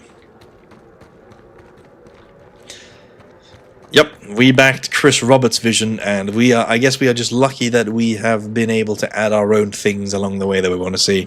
Yeah, Todd Pappy, that's his name, yeah. When Todd Pappy left, things... I don't know about you guys, but I feel like things have changed for the, a lot better. Oh, no. Oh, I was only slightly worried.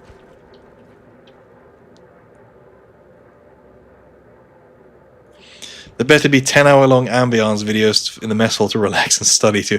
That'll probably happen, because if you look at the 2017 vertical slice with the director's commentary on, they say, like, you know, one of the good things about this game is that they're never going to be at the same place twice. You know, the guy with putting the food in the microwave, he's never going to be there the next playthrough. So that is critical gameplay elements there. The microwave will not always be in use, so you can use it. Yes, Rich Tyra, the senior game director now for Star Citizen and Squadron 42. When he took over, I think that a lot more positive things started to happen much quicker than they did before.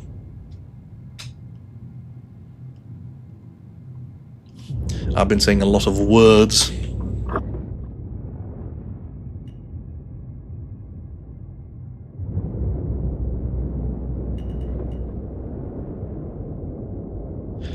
Mushrooms! I was supposed to kill more rocks, but I don't care. I want to pick mushrooms. Landing gear raised. Oh. I nearly crashed. As in, I nearly slammed my ship straight down. Complete.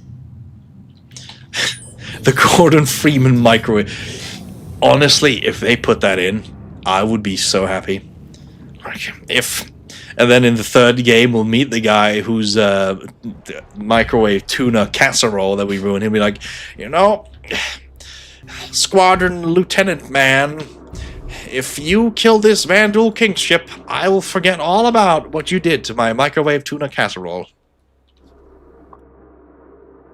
Whatever he says, like the microwave incident regarding a certain tuna casserole.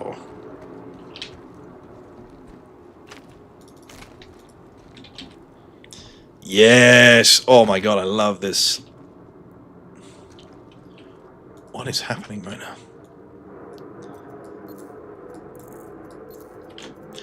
Also, this is infuriating. Look at all these Copions I've killed, and basically none of them are over 500 in quality.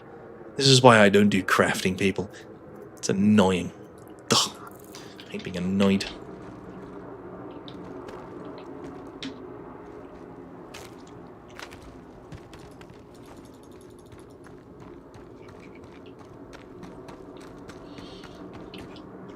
Let's see. Alright, we gotta quantum away from here because it's becoming too dramatic with the sun. And we can't have that.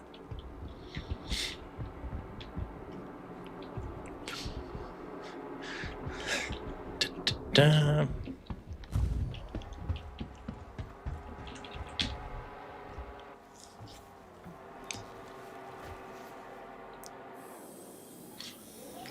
You know, I actually have a friend who applied for CIG several times, but they never accepted him, and that is a terrible, terrible loss for my YouTube channel, because he would be my inside source and I could get all the cool scoops.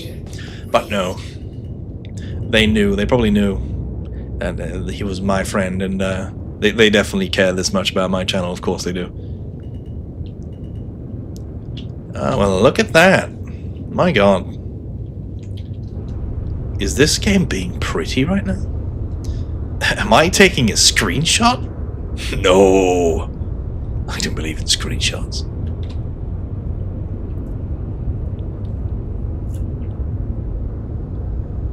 Got blasted out of Black Mesa, chased by aliens through a warp. Finally meet humanity again in the UEE via the multiverse trip. Someone still blows your shit up in the microwave. Hell yeah. We need to know the true resolution of the towels on the stand. That is, oh my god, the fact that they bragged about the creasing of the like what do they call it in English? I don't know the English word all of a sudden because English is hard. It was like the creasing of the bed stuff, the white thing on the bed that you sleep on, whatever. Yeah, that is the thing. And they were like, yeah, we did that. Like, at a certain point, you need to like step back and say, like, is this level of detail really important? Will the players truly care that much? Bed sheets, that's what they're called. Will players truly care that much about bed sheets? Chris Roberts does not give a fuck. You will have creasing bed sheets, and you will be happy about it. Wrinkly bed sheets. Bed tech. Have you seen the towels folded up in the Carrack shower room? I believe I have. I've just forgotten about it because I was so blown away. To be fair, that was apparently the precursor to Star Cloth. Oh my god, I love how every single thing that they make is like, yeah, so we made this new technology for the engine, and what are we going to call it, sir? What is it, first of all? It's a toaster. Alright. Let's call it Star Toaster. Elevated head cushion system, yeah. I remember the towels we got for our hangers in the hanger module. How is that even a thing? That is insane. Like, here you go, here's a towel. That's what we desperately need first in this space game, a towel. System active. Shield system inactive. My word, what's a man supposed to do these days? You know, I really wanted to play Star Citizen, but when they decided to not include Starcloth, I just could not bring myself to play it anymore. You have to understand that a towel is very important to interstellar travel. And I guess the creasing is going to be very important to my immersion. You know, when I wake up in my bunk on the Stanton, and, you know, I wake up and I see that the creases aren't changed, and how will I know my character actually slept?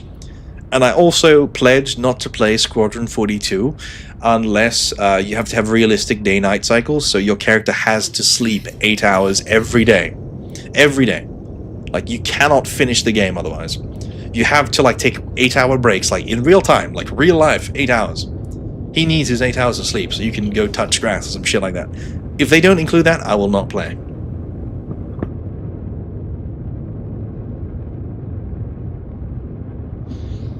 And of course they are. Why don't they? Well, don't they have a special name for the character creator as well, like Starman?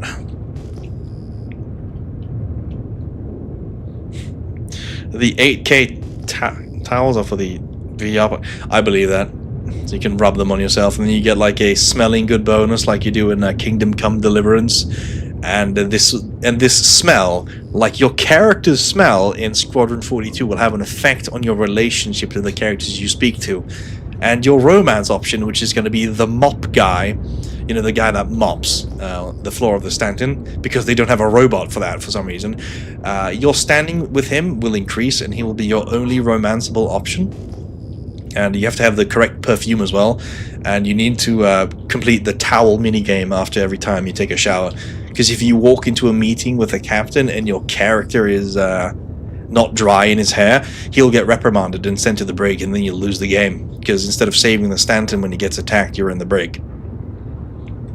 Chris Roberts himself told me that.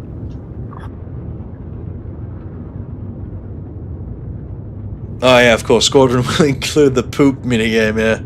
It's going to be called Star Poop, and you have to press the spacebar at the correct second, otherwise you'll lose the quick time event and shit yourself.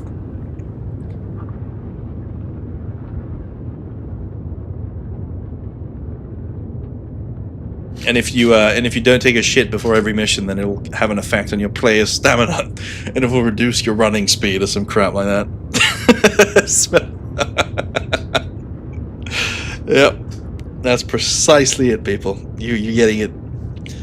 Oh my god. Have you guys played like all the chapters of Squadron 42 like Xylo has? Because Xylo has played all the chapters of Squadron, if you didn't know that. Just there you go. Oh.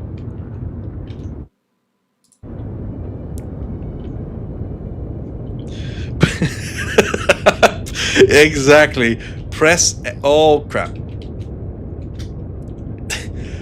I'm getting distracted by the chat now. Press F to avoid Poseidon's kiss. If you don't shave in Squadron 42, you die in the end of the game for lack of hair management. Yeah, you'll get some form of cancer, probably. The secret achievement is bipod knife if you go 300 hours without poop gameplay or shower gameplay. No, that'll be like the speed run goal, you know, if you, like trying not to shower to get the hygiene effects or something like that. No, that'll be like an achievement. It'll be called like Stinky Boy or something like that. Oh my god, guys, Hero Brian has played all chapters of Squadron 42. It was seamless and great. You heard it here first. The Herring channel is the place for news about Star Citizen. I just don't make meme content at all. No, no. Just gonna have a little bit of a drink of water.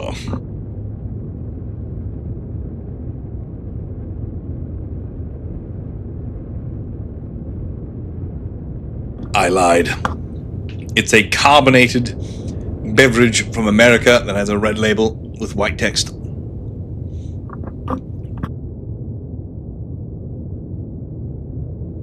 I won't say its name. Yeah, no, SE Leaks has nothing on Herring. Because I just, instead of actually coming up with leaks and data mining, I just manifest stuff until it happens, basically, you know. Like with the Anvil Battlecruiser, it might turn out that me just manifesting really hard actually worked. And now we're probably going to see a Anvil Battlecruiser, which is amazing. Oh, I wish I had some Dr. Pepper. It's very rare to find Dr. Pepper in Sweden. I know, it's a crime against humanity.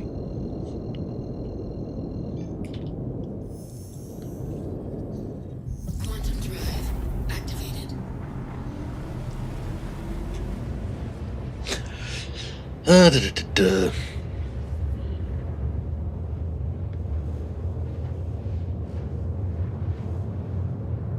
Herring is a 40k? I don't even know what that means.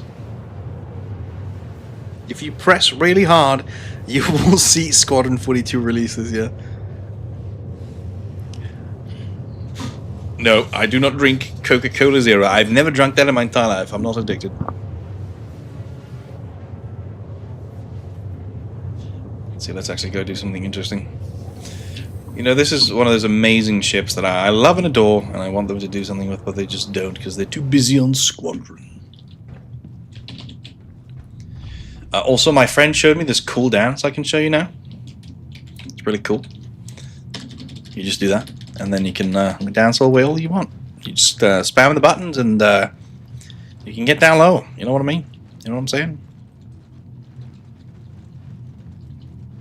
You know, I trust SC Leaks more than I do Pipeline, because SC Leaks leaked everything that we saw in 2023 during the Citizen Con of that in like 2021. He was on that shit.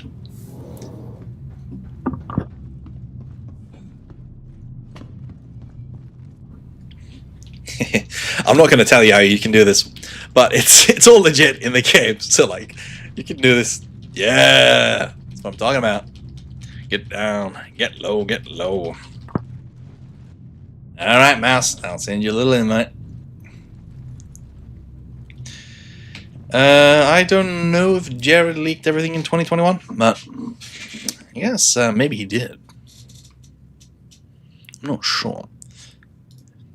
Also, I love the fact that some people fell for my video where I said I played Star Citizen for the first time today. They actually believe, like, I have 171 friends, and they were like, wait a minute, you're lying. You've played this game before. You have 171 friends. No. For major, yeah, I know that I haven't actually read the script or anything like that for like Squadron 42. I've avoided all the kind of leaks, except the 2019 leak that doesn't really show very much. Like, no story beats are leaked.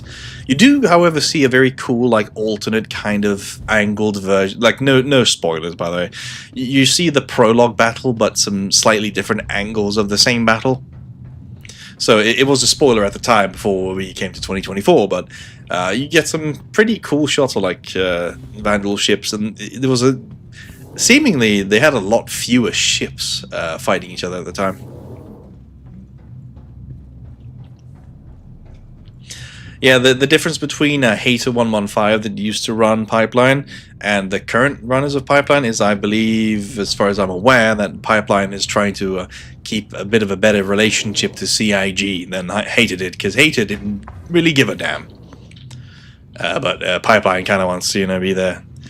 I mean, it's not really leaks. I don't consider them very much anymore. They kind of just release everything early. And I used to be a part of that Discord for a bit, but I left because I feel like it spoils everything a bit early. Like, they basically tell you what's going to happen a month in advance. There's no real, like, big leaks. It's like, did you know in this next upcoming update, this thing's going to be added? Like, cool. Great. Awesome.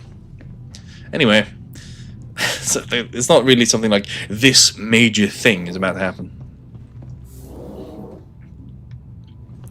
Yeah, they do have a pretty good way of showing news.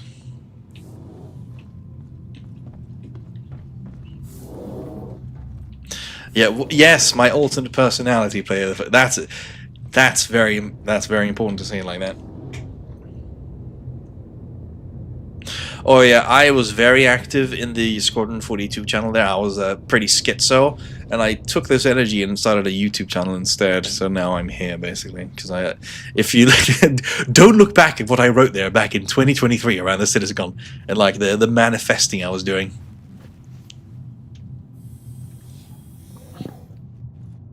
Like the sheer level of cope I experienced as I was playing that, or when we were watching I Held the Line and all that stuff, like, oh my god, it's coming out, isn't it? Let's see, did I send Mouse an invite? Hell yeah. My boys. Shout out to MouseClick and iPhone for running security and protecting the most valuable asset in Star Citizen, me. Everybody that melted their Squadron 42 game packages for any reason before the game's release were a bit silly, I must say, and they definitely did not hold the line. Like, who would melt a game for $20? Or some people even got like Squadron for 15. Like, why would you melt that shit? Quantum drive deactivated. Like, who? $20 game that they keep saying is going to release in 2026. Like, why would you do that? Why would you do that? Why would anybody not like the second they said, like they have, the last time they reminded us was like even with the shitty newsletter on the 31st of March, even like the quality of the newsletters for Squadron 42 have been drastically reduced, and that could be a sign they are releasing or they are grasping at straws. But I hope it's a sign that they're releasing. Yes, it is silly Billy behavior. Well, the game is running perfectly smooth for me. Nothing is wrong here. Where am I? I don't like this place. I'm leaving.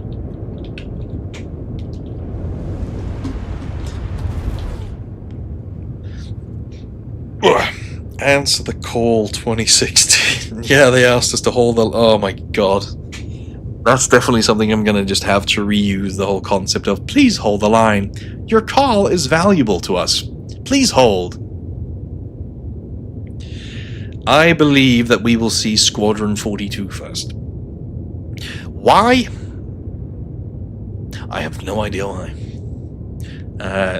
I guess it's because if they don't release Squadron 42 before GTA 6, they will basically get no coverage, whereas if they release it before GTA 6, they will at least get some coverage.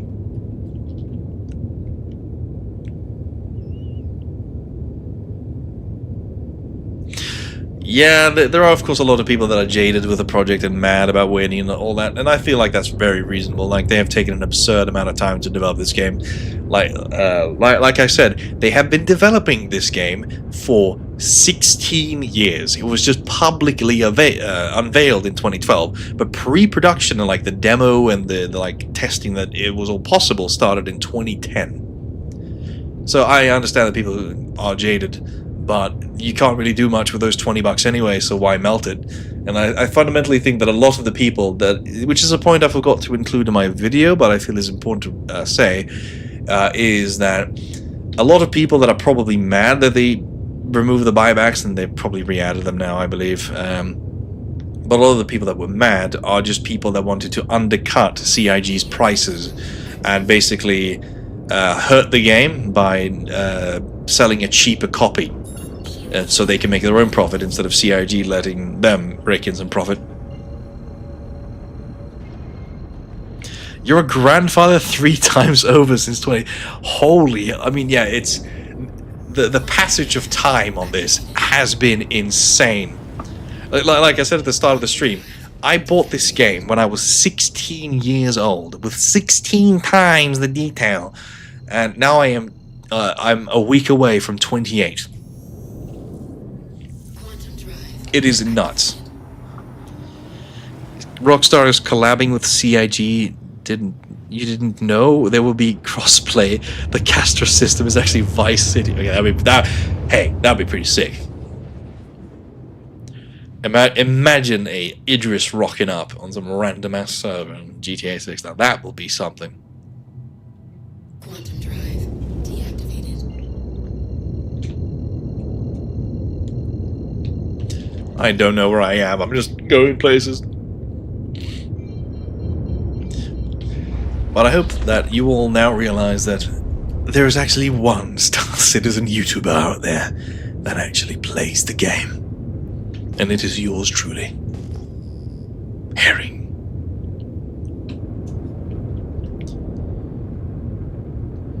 I saw a video on my recommender that titled something along the lines of GTA 6 will be the most immersive game ever.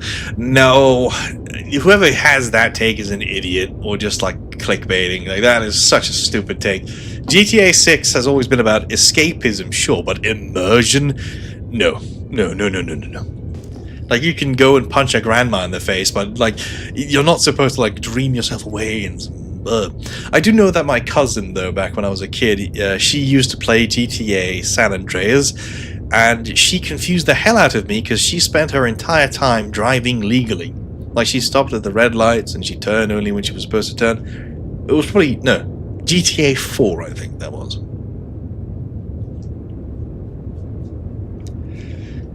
Yeah, I think that Squadron 42, because it's a PC game alongside Star Citizen.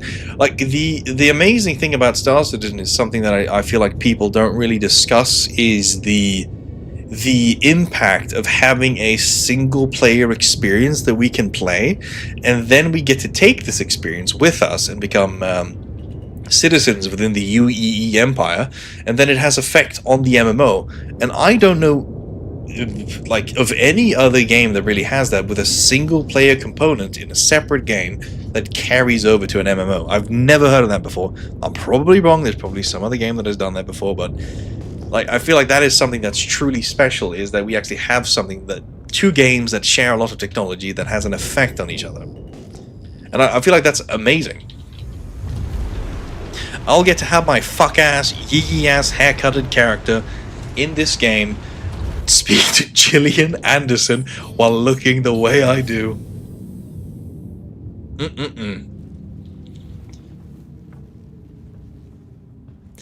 Yeah, Horizon, I do believe they're back now, though. I think that it was an unintentional bug.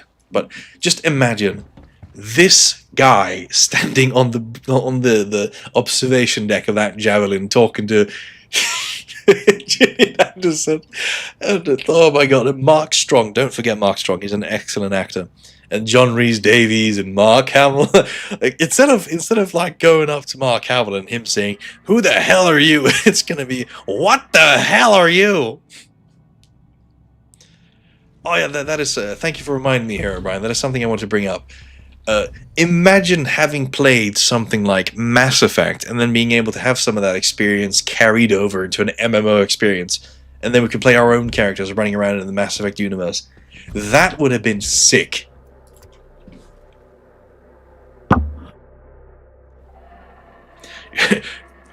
Well, I guess that depends if Gillian Anderson dies or not. Because I think there, it's a kind of a spoiler, I'm not sure, but I believe she either lives or she dies. I know, hot take, she either lives or she dies. She lived the same day that she died. Oh my god, oh my god, oh my god, oh my god. Nope, nope, nope, nope, nope. No way, no way.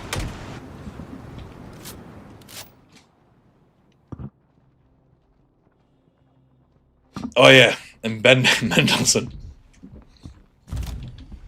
Because I will say there is a newsletter that they released for Squadron 42 Alpha during 2025. I would like to say, where you can see that Gary Oldman's character is caressing a particular casket, and I'm not sure whose casket that is. It could be Gillian Anderson, or it could be somebody else, and he's just doing that in general to show sympathy towards his fallen soldiers.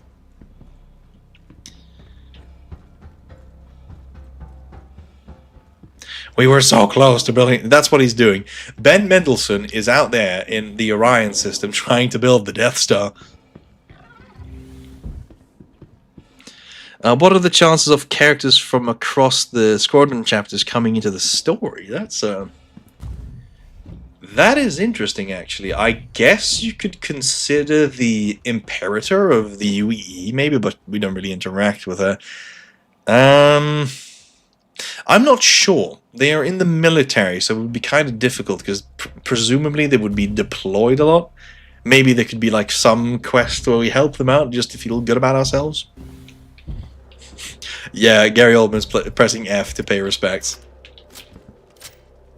My daughter is dead. She got ratioed by the duel.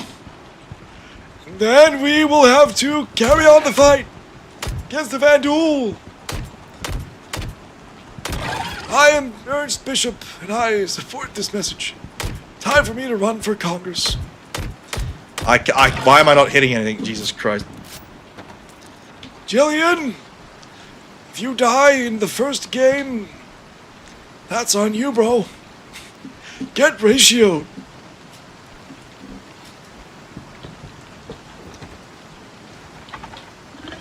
No. I love the fact that I just went to another planet. That's not Microtech and completed the contract. Pretty sure there's a UEE Navy. I haven't heard of that. That there's a storyline plan for them. I know that they're supposed to have Intersec, which is supposed to be a subcontractor for the UEE within Nix. Other than that, I do believe Squadron is supposed to be the storyline that we play, and then we become as we are veterans of the 42nd Squadron, we then take this experience with us into Star Citizen. That's what I believe.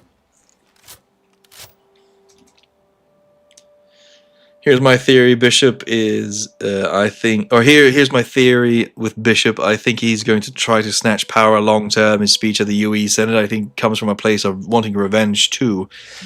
Yes, that could be the case. That harkens back to like how the story will progress. And it also, I made a video on it and just how to speculate a bit on how the story could turn out, because they say it in the briefing room in 2019 when they show off Squadron 42's first mission, or the location at least. First mission post you joining the Stanton and meeting Mark Hamill.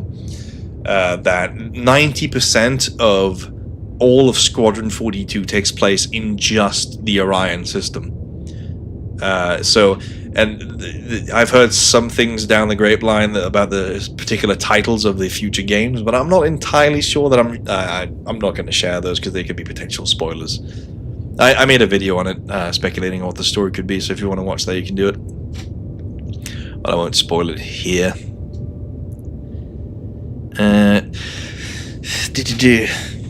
Imagine being the widow of someone who died in the many battles against the Vandal. Like, I mean, Bishop's will for revenge doesn't necessarily come from just maybe a personal thing, but it's also that the Vandal have been invading humanity for decades, and they have been taking planets, and they basically genocide all the people in the systems, and then they strip the system of resources, and then they just kind of move on or kill everyone that enters the system. So it's not really unjustified that he is sick and tired of the UEE not actually trying to do any large-scale action in order to fight back. And I think that's very much about what the sequels could potentially be about. Because you know, he wants the war gets voted through, and the Battle of Vega happens just as they mention in the prologue mission that we see, that the Polo Initiative is being voted on, and how the UEE Navy is struggling to like get new ammunition for their ships because the Polo Initiative is trying to scale back on the budget of the Navy. And Bishop probably doesn't want that to happen, so he probably incited the Battle of Vega. That's my theory, at least. That he wanted the Battle of Vega so that the Polo Initiative would fail, and then he could start a war to actually, you know, fight back against the Vandal because of the complacency of the government or whatever.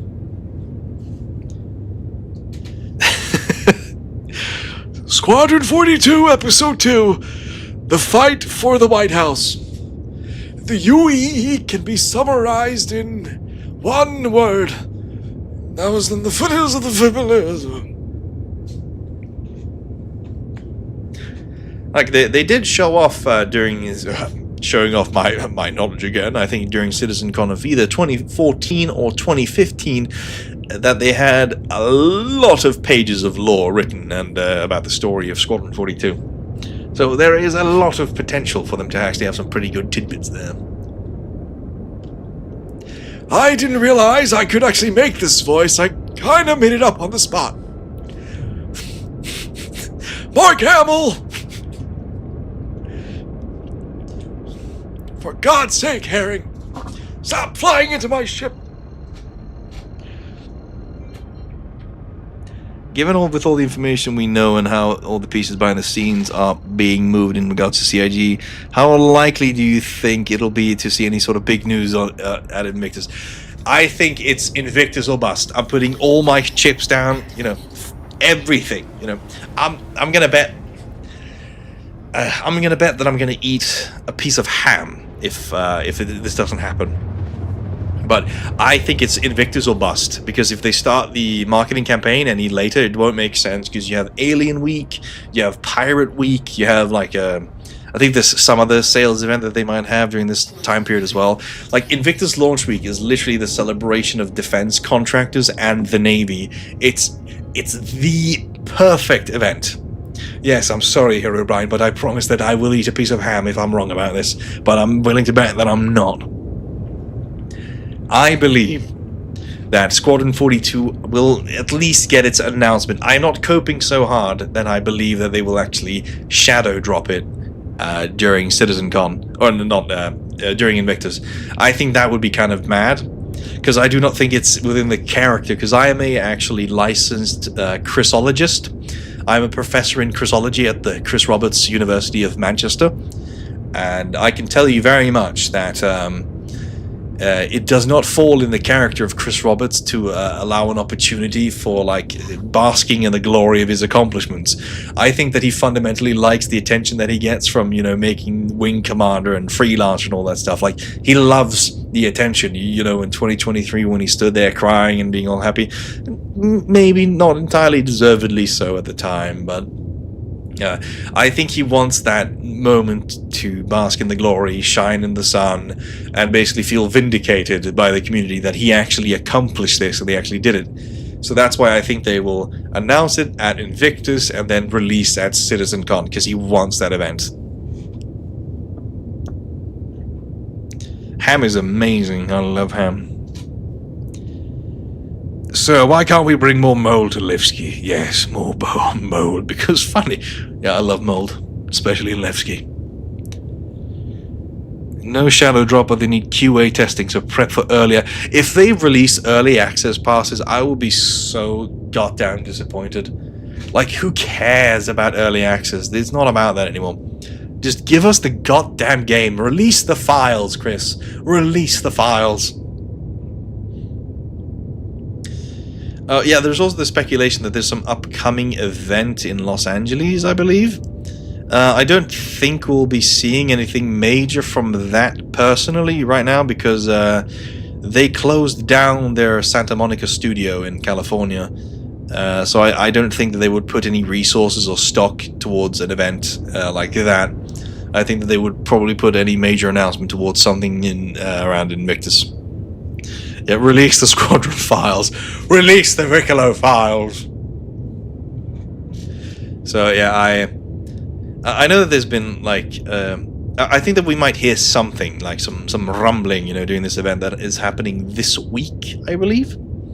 I forgot what it was called, but it's some event with apparently 140,000 people that visit it every year. Yeah, the LACon.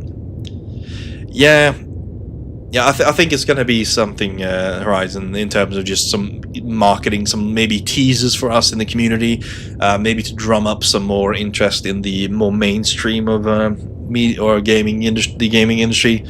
I think that would mostly be there for press, but I'm pulling that out of my arse, so I'm not sure. I'd have to do some more research about this LACon. Yes, we have to lure the whales. I mean, that's how Bar Citizens operated for the whales. I have actually never been to a Bar Citizen, but I plan on going to... I know there's one happening quite close to me in Copenhagen, but I'm not going to Denmark. You can't make me go to Denmark, so I'm going to stay right here. You can't make me go to Denmark. I'm not going to Denmark. Fuck Denmark. No, I like Denmark. Hello, preposterous tuba.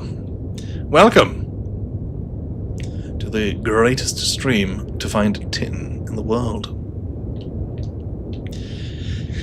Do you think GTA 6 will affect Squadron 42's release, either pushing CID to release it sooner? I only think that they would affect it by pushing it to release sooner. Like I said a bit earlier, I don't think it affects... the only effect it would have is the amount of attention that it would receive from the general mainstream news media and that kind of thing.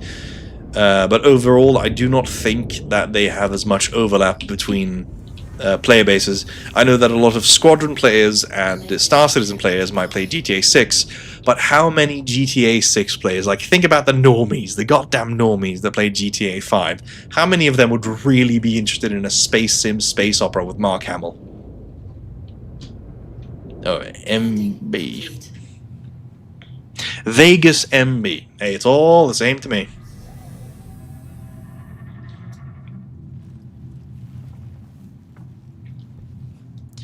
Level up. Yeah, that's the one. That's the one. I knew that. I know things. I'm smart. Let's see.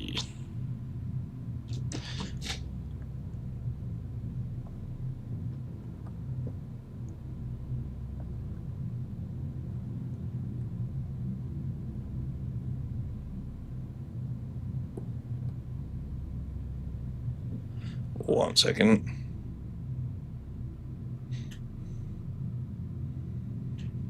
There we go.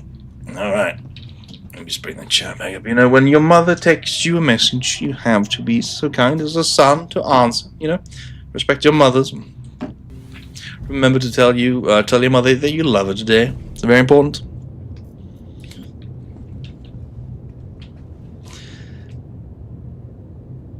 The couch has been a plague upon the PC Master Race.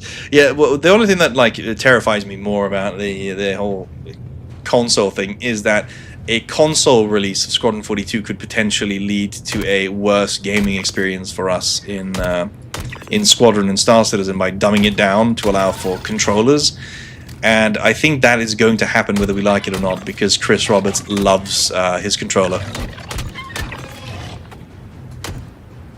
Like the first time he showed off Star Citizen, or Star Citizen / Squadron 42, he was holding an Xbox controller.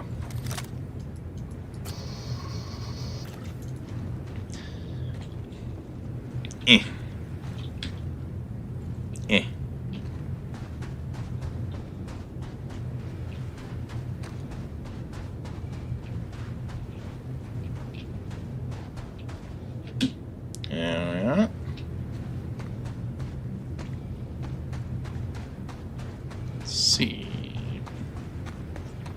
Also, when are they bringing pets into the game?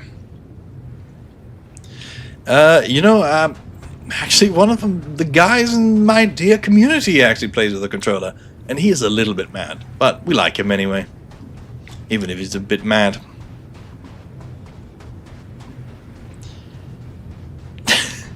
Yeah, the very foundations of our dear community is built upon lies. It's built to accommodate console players.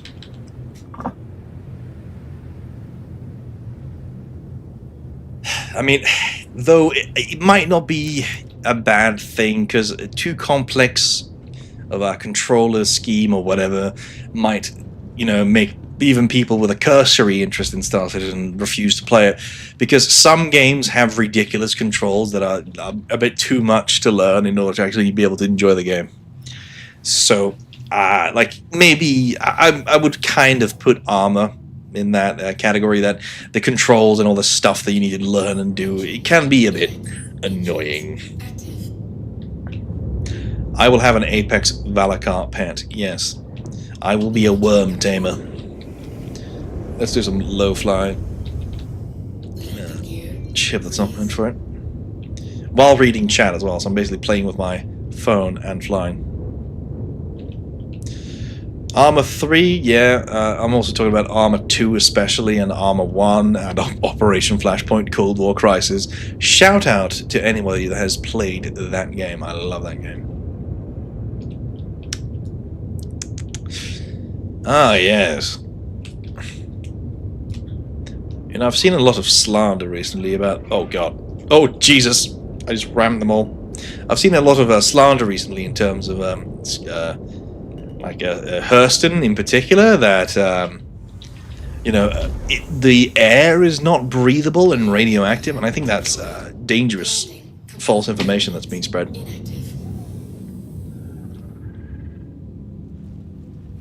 Yep. Like having to basically memorize all the different keybinds, even just telling new players to use U and I to turn on ships can be like, what's that? How do I turn on the ship? Just watch any I played Star Citizen for the first time videos. There's an Armor song when it comes to the control. Okay, yeah. Holy crap. Die. Die. Die.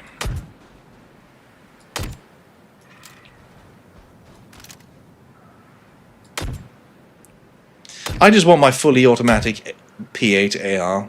Chris, please. Oh, well. Oh. Oh. That just happened.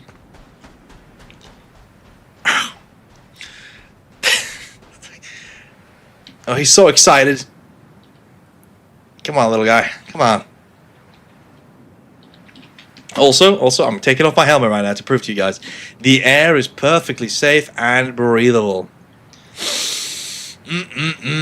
Drink that air in.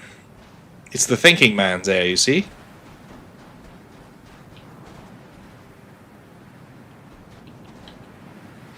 Those I played vids feel like such a cult when you read the comments. Welcome, another player has been lured into the promises of... Yeah, with the promises of fun. Yeah, I kind of... that's why I generally don't advertise my my referral code too much, because I feel kind of bad trying to lure someone in to play this mess. It feels irresponsible. It's kind of like... It feels kind of like, if... I view it the same kind of as trying to push alcohol on a teenager, It's very irresponsible to do such a thing. And it feels the same way, if I tell somebody to play this game, then it's basically like offering them a drug, because they'll start buying a bunch of shit that they don't need, like a new ship, a skin, or a helmet of some kind. Absolutely insane. There is no fun to be had here, please leave. And see, I just breathe all that air. No problem. The carcinogens are part of the fun.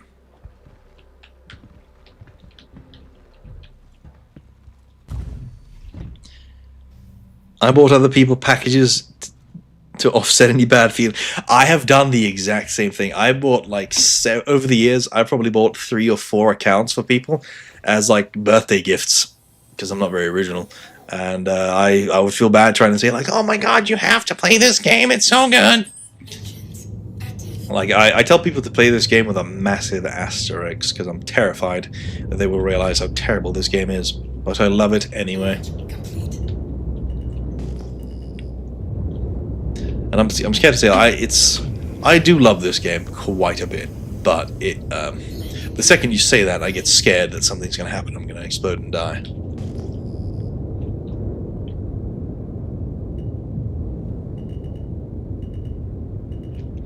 One day the game will be able enough to bring my friends in, but till then, every time they ask, I just go, yeah, exactly that.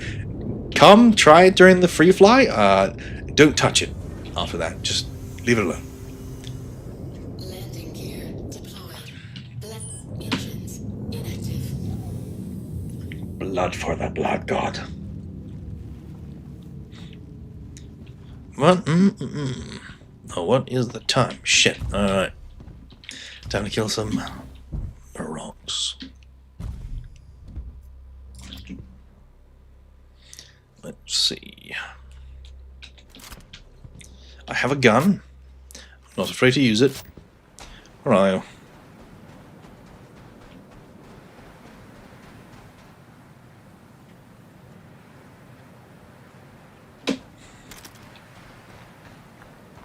Yeah, there is no economy. It's all just... It's all worthless. Like, all the money you've ever earned. Like, look at my money. Look at that. Look at that money. It's all worthless. 500 million UEC. Ridiculous. Right. Alright. So, I did not think I would be continuing this stream for this long. I actually quite liked doing this stream. It was surprisingly good. But I just want to reiterate a few points before I have to go in about 10 minutes. So I am in the process of creating a documentary about Squadron 42, or kind of a documentary, a video in my style, blah, blah, blah. It is slated to be released on the 14th of May, if everything goes as planned, before Invictus. It's going to be probably in the ballpark of 2 hours long. It's going to be in a chronological order, where it's going to start at the birth of Christ, or Chris Roberts, and it's going to end up at our current year in 2026. I am looking for any piece of obscure information you may or may not have. Please be so kind as to join the Discord, so you can share any information you might have. There should be a link to the Discord in the description.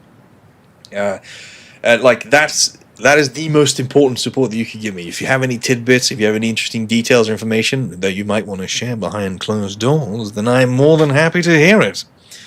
I'm going to be working it over the next couple of weeks, but this will not affect that. I will still be releasing a 10-minute video at least in the weeks in between, so I will still be releasing content. But I will not be able to do like I did last week and release like 5 videos in a row. That was a moment of weakness. I shouldn't have done that. It was silly of me.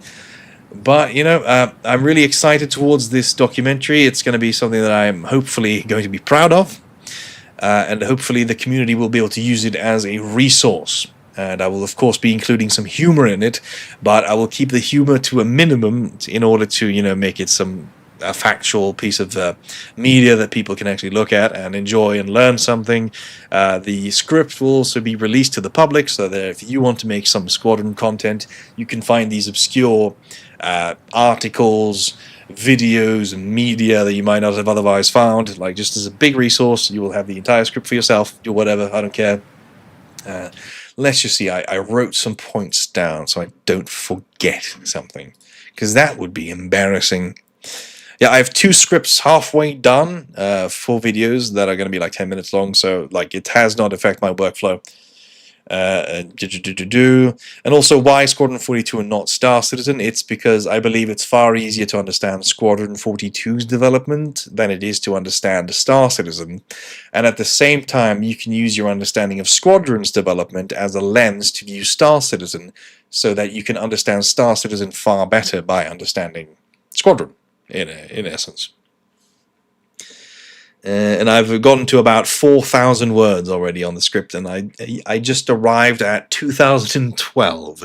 So I've gone through like Wing Commander and Freelancer and Chris Roberts' early years, like from the beginning of Christ up until the year of our Lord, 2026 is where I've gone from. So it probably will be, it will hopefully be a comprehensive video that will tell you hopefully everything you need to know, and if you question this, I will sue you for defamation, or I will deny you exist, because I do not take no for an answer. It will also follow a chronological order from the very start to the current day, so that makes sense. I already said that. And the goal, of course, is to maintain a through line so that even if you don't necessarily know all this stuff about Star Citizen and Squadron 42, you will be able to come in essentially blind and then still be able to understand. So, yeah, it's right now, roughly at my pace that I speak, 1,000 words is roughly 8 minutes, so if that tracks with the 4,000 I've written so far, that's about 32 minutes so far. So that's going to be a lot of stuff to watch and observe and all that stuff, but I have, sadly, some other stuff to do today, or not sad, you know. I'm quite happy to do other stuff as well, you know. Star Citizen takes up so much time, it's easy to, you know, get lost in the weeds of it all. But I hope it'll be something that you can all enjoy very, very, very much. I hope you will be satisfied with this work. And like I said, release date on the 14th of May. I'd like to thank all of you for watching very much. I was surprised at the number of viewers that we've had today. It's been amazing. And I will definitely continue to stream, perhaps even a bit more often if I can't release a video as I planned. There is always pressure because I pressure myself. Because this is just too much fun. And the problem is, I can't wait to share it with you all. So, again, thank you all very much for all your support. Please share any information you might have about Squadron 42 or Star Citizen. Even if you think I know it, please come into the Discord. Tell me all you know about it. I'll see you when I see you, Gordon. And let me tell you all about that beer I owed you. Herring out, 07, I don't fucking, how do you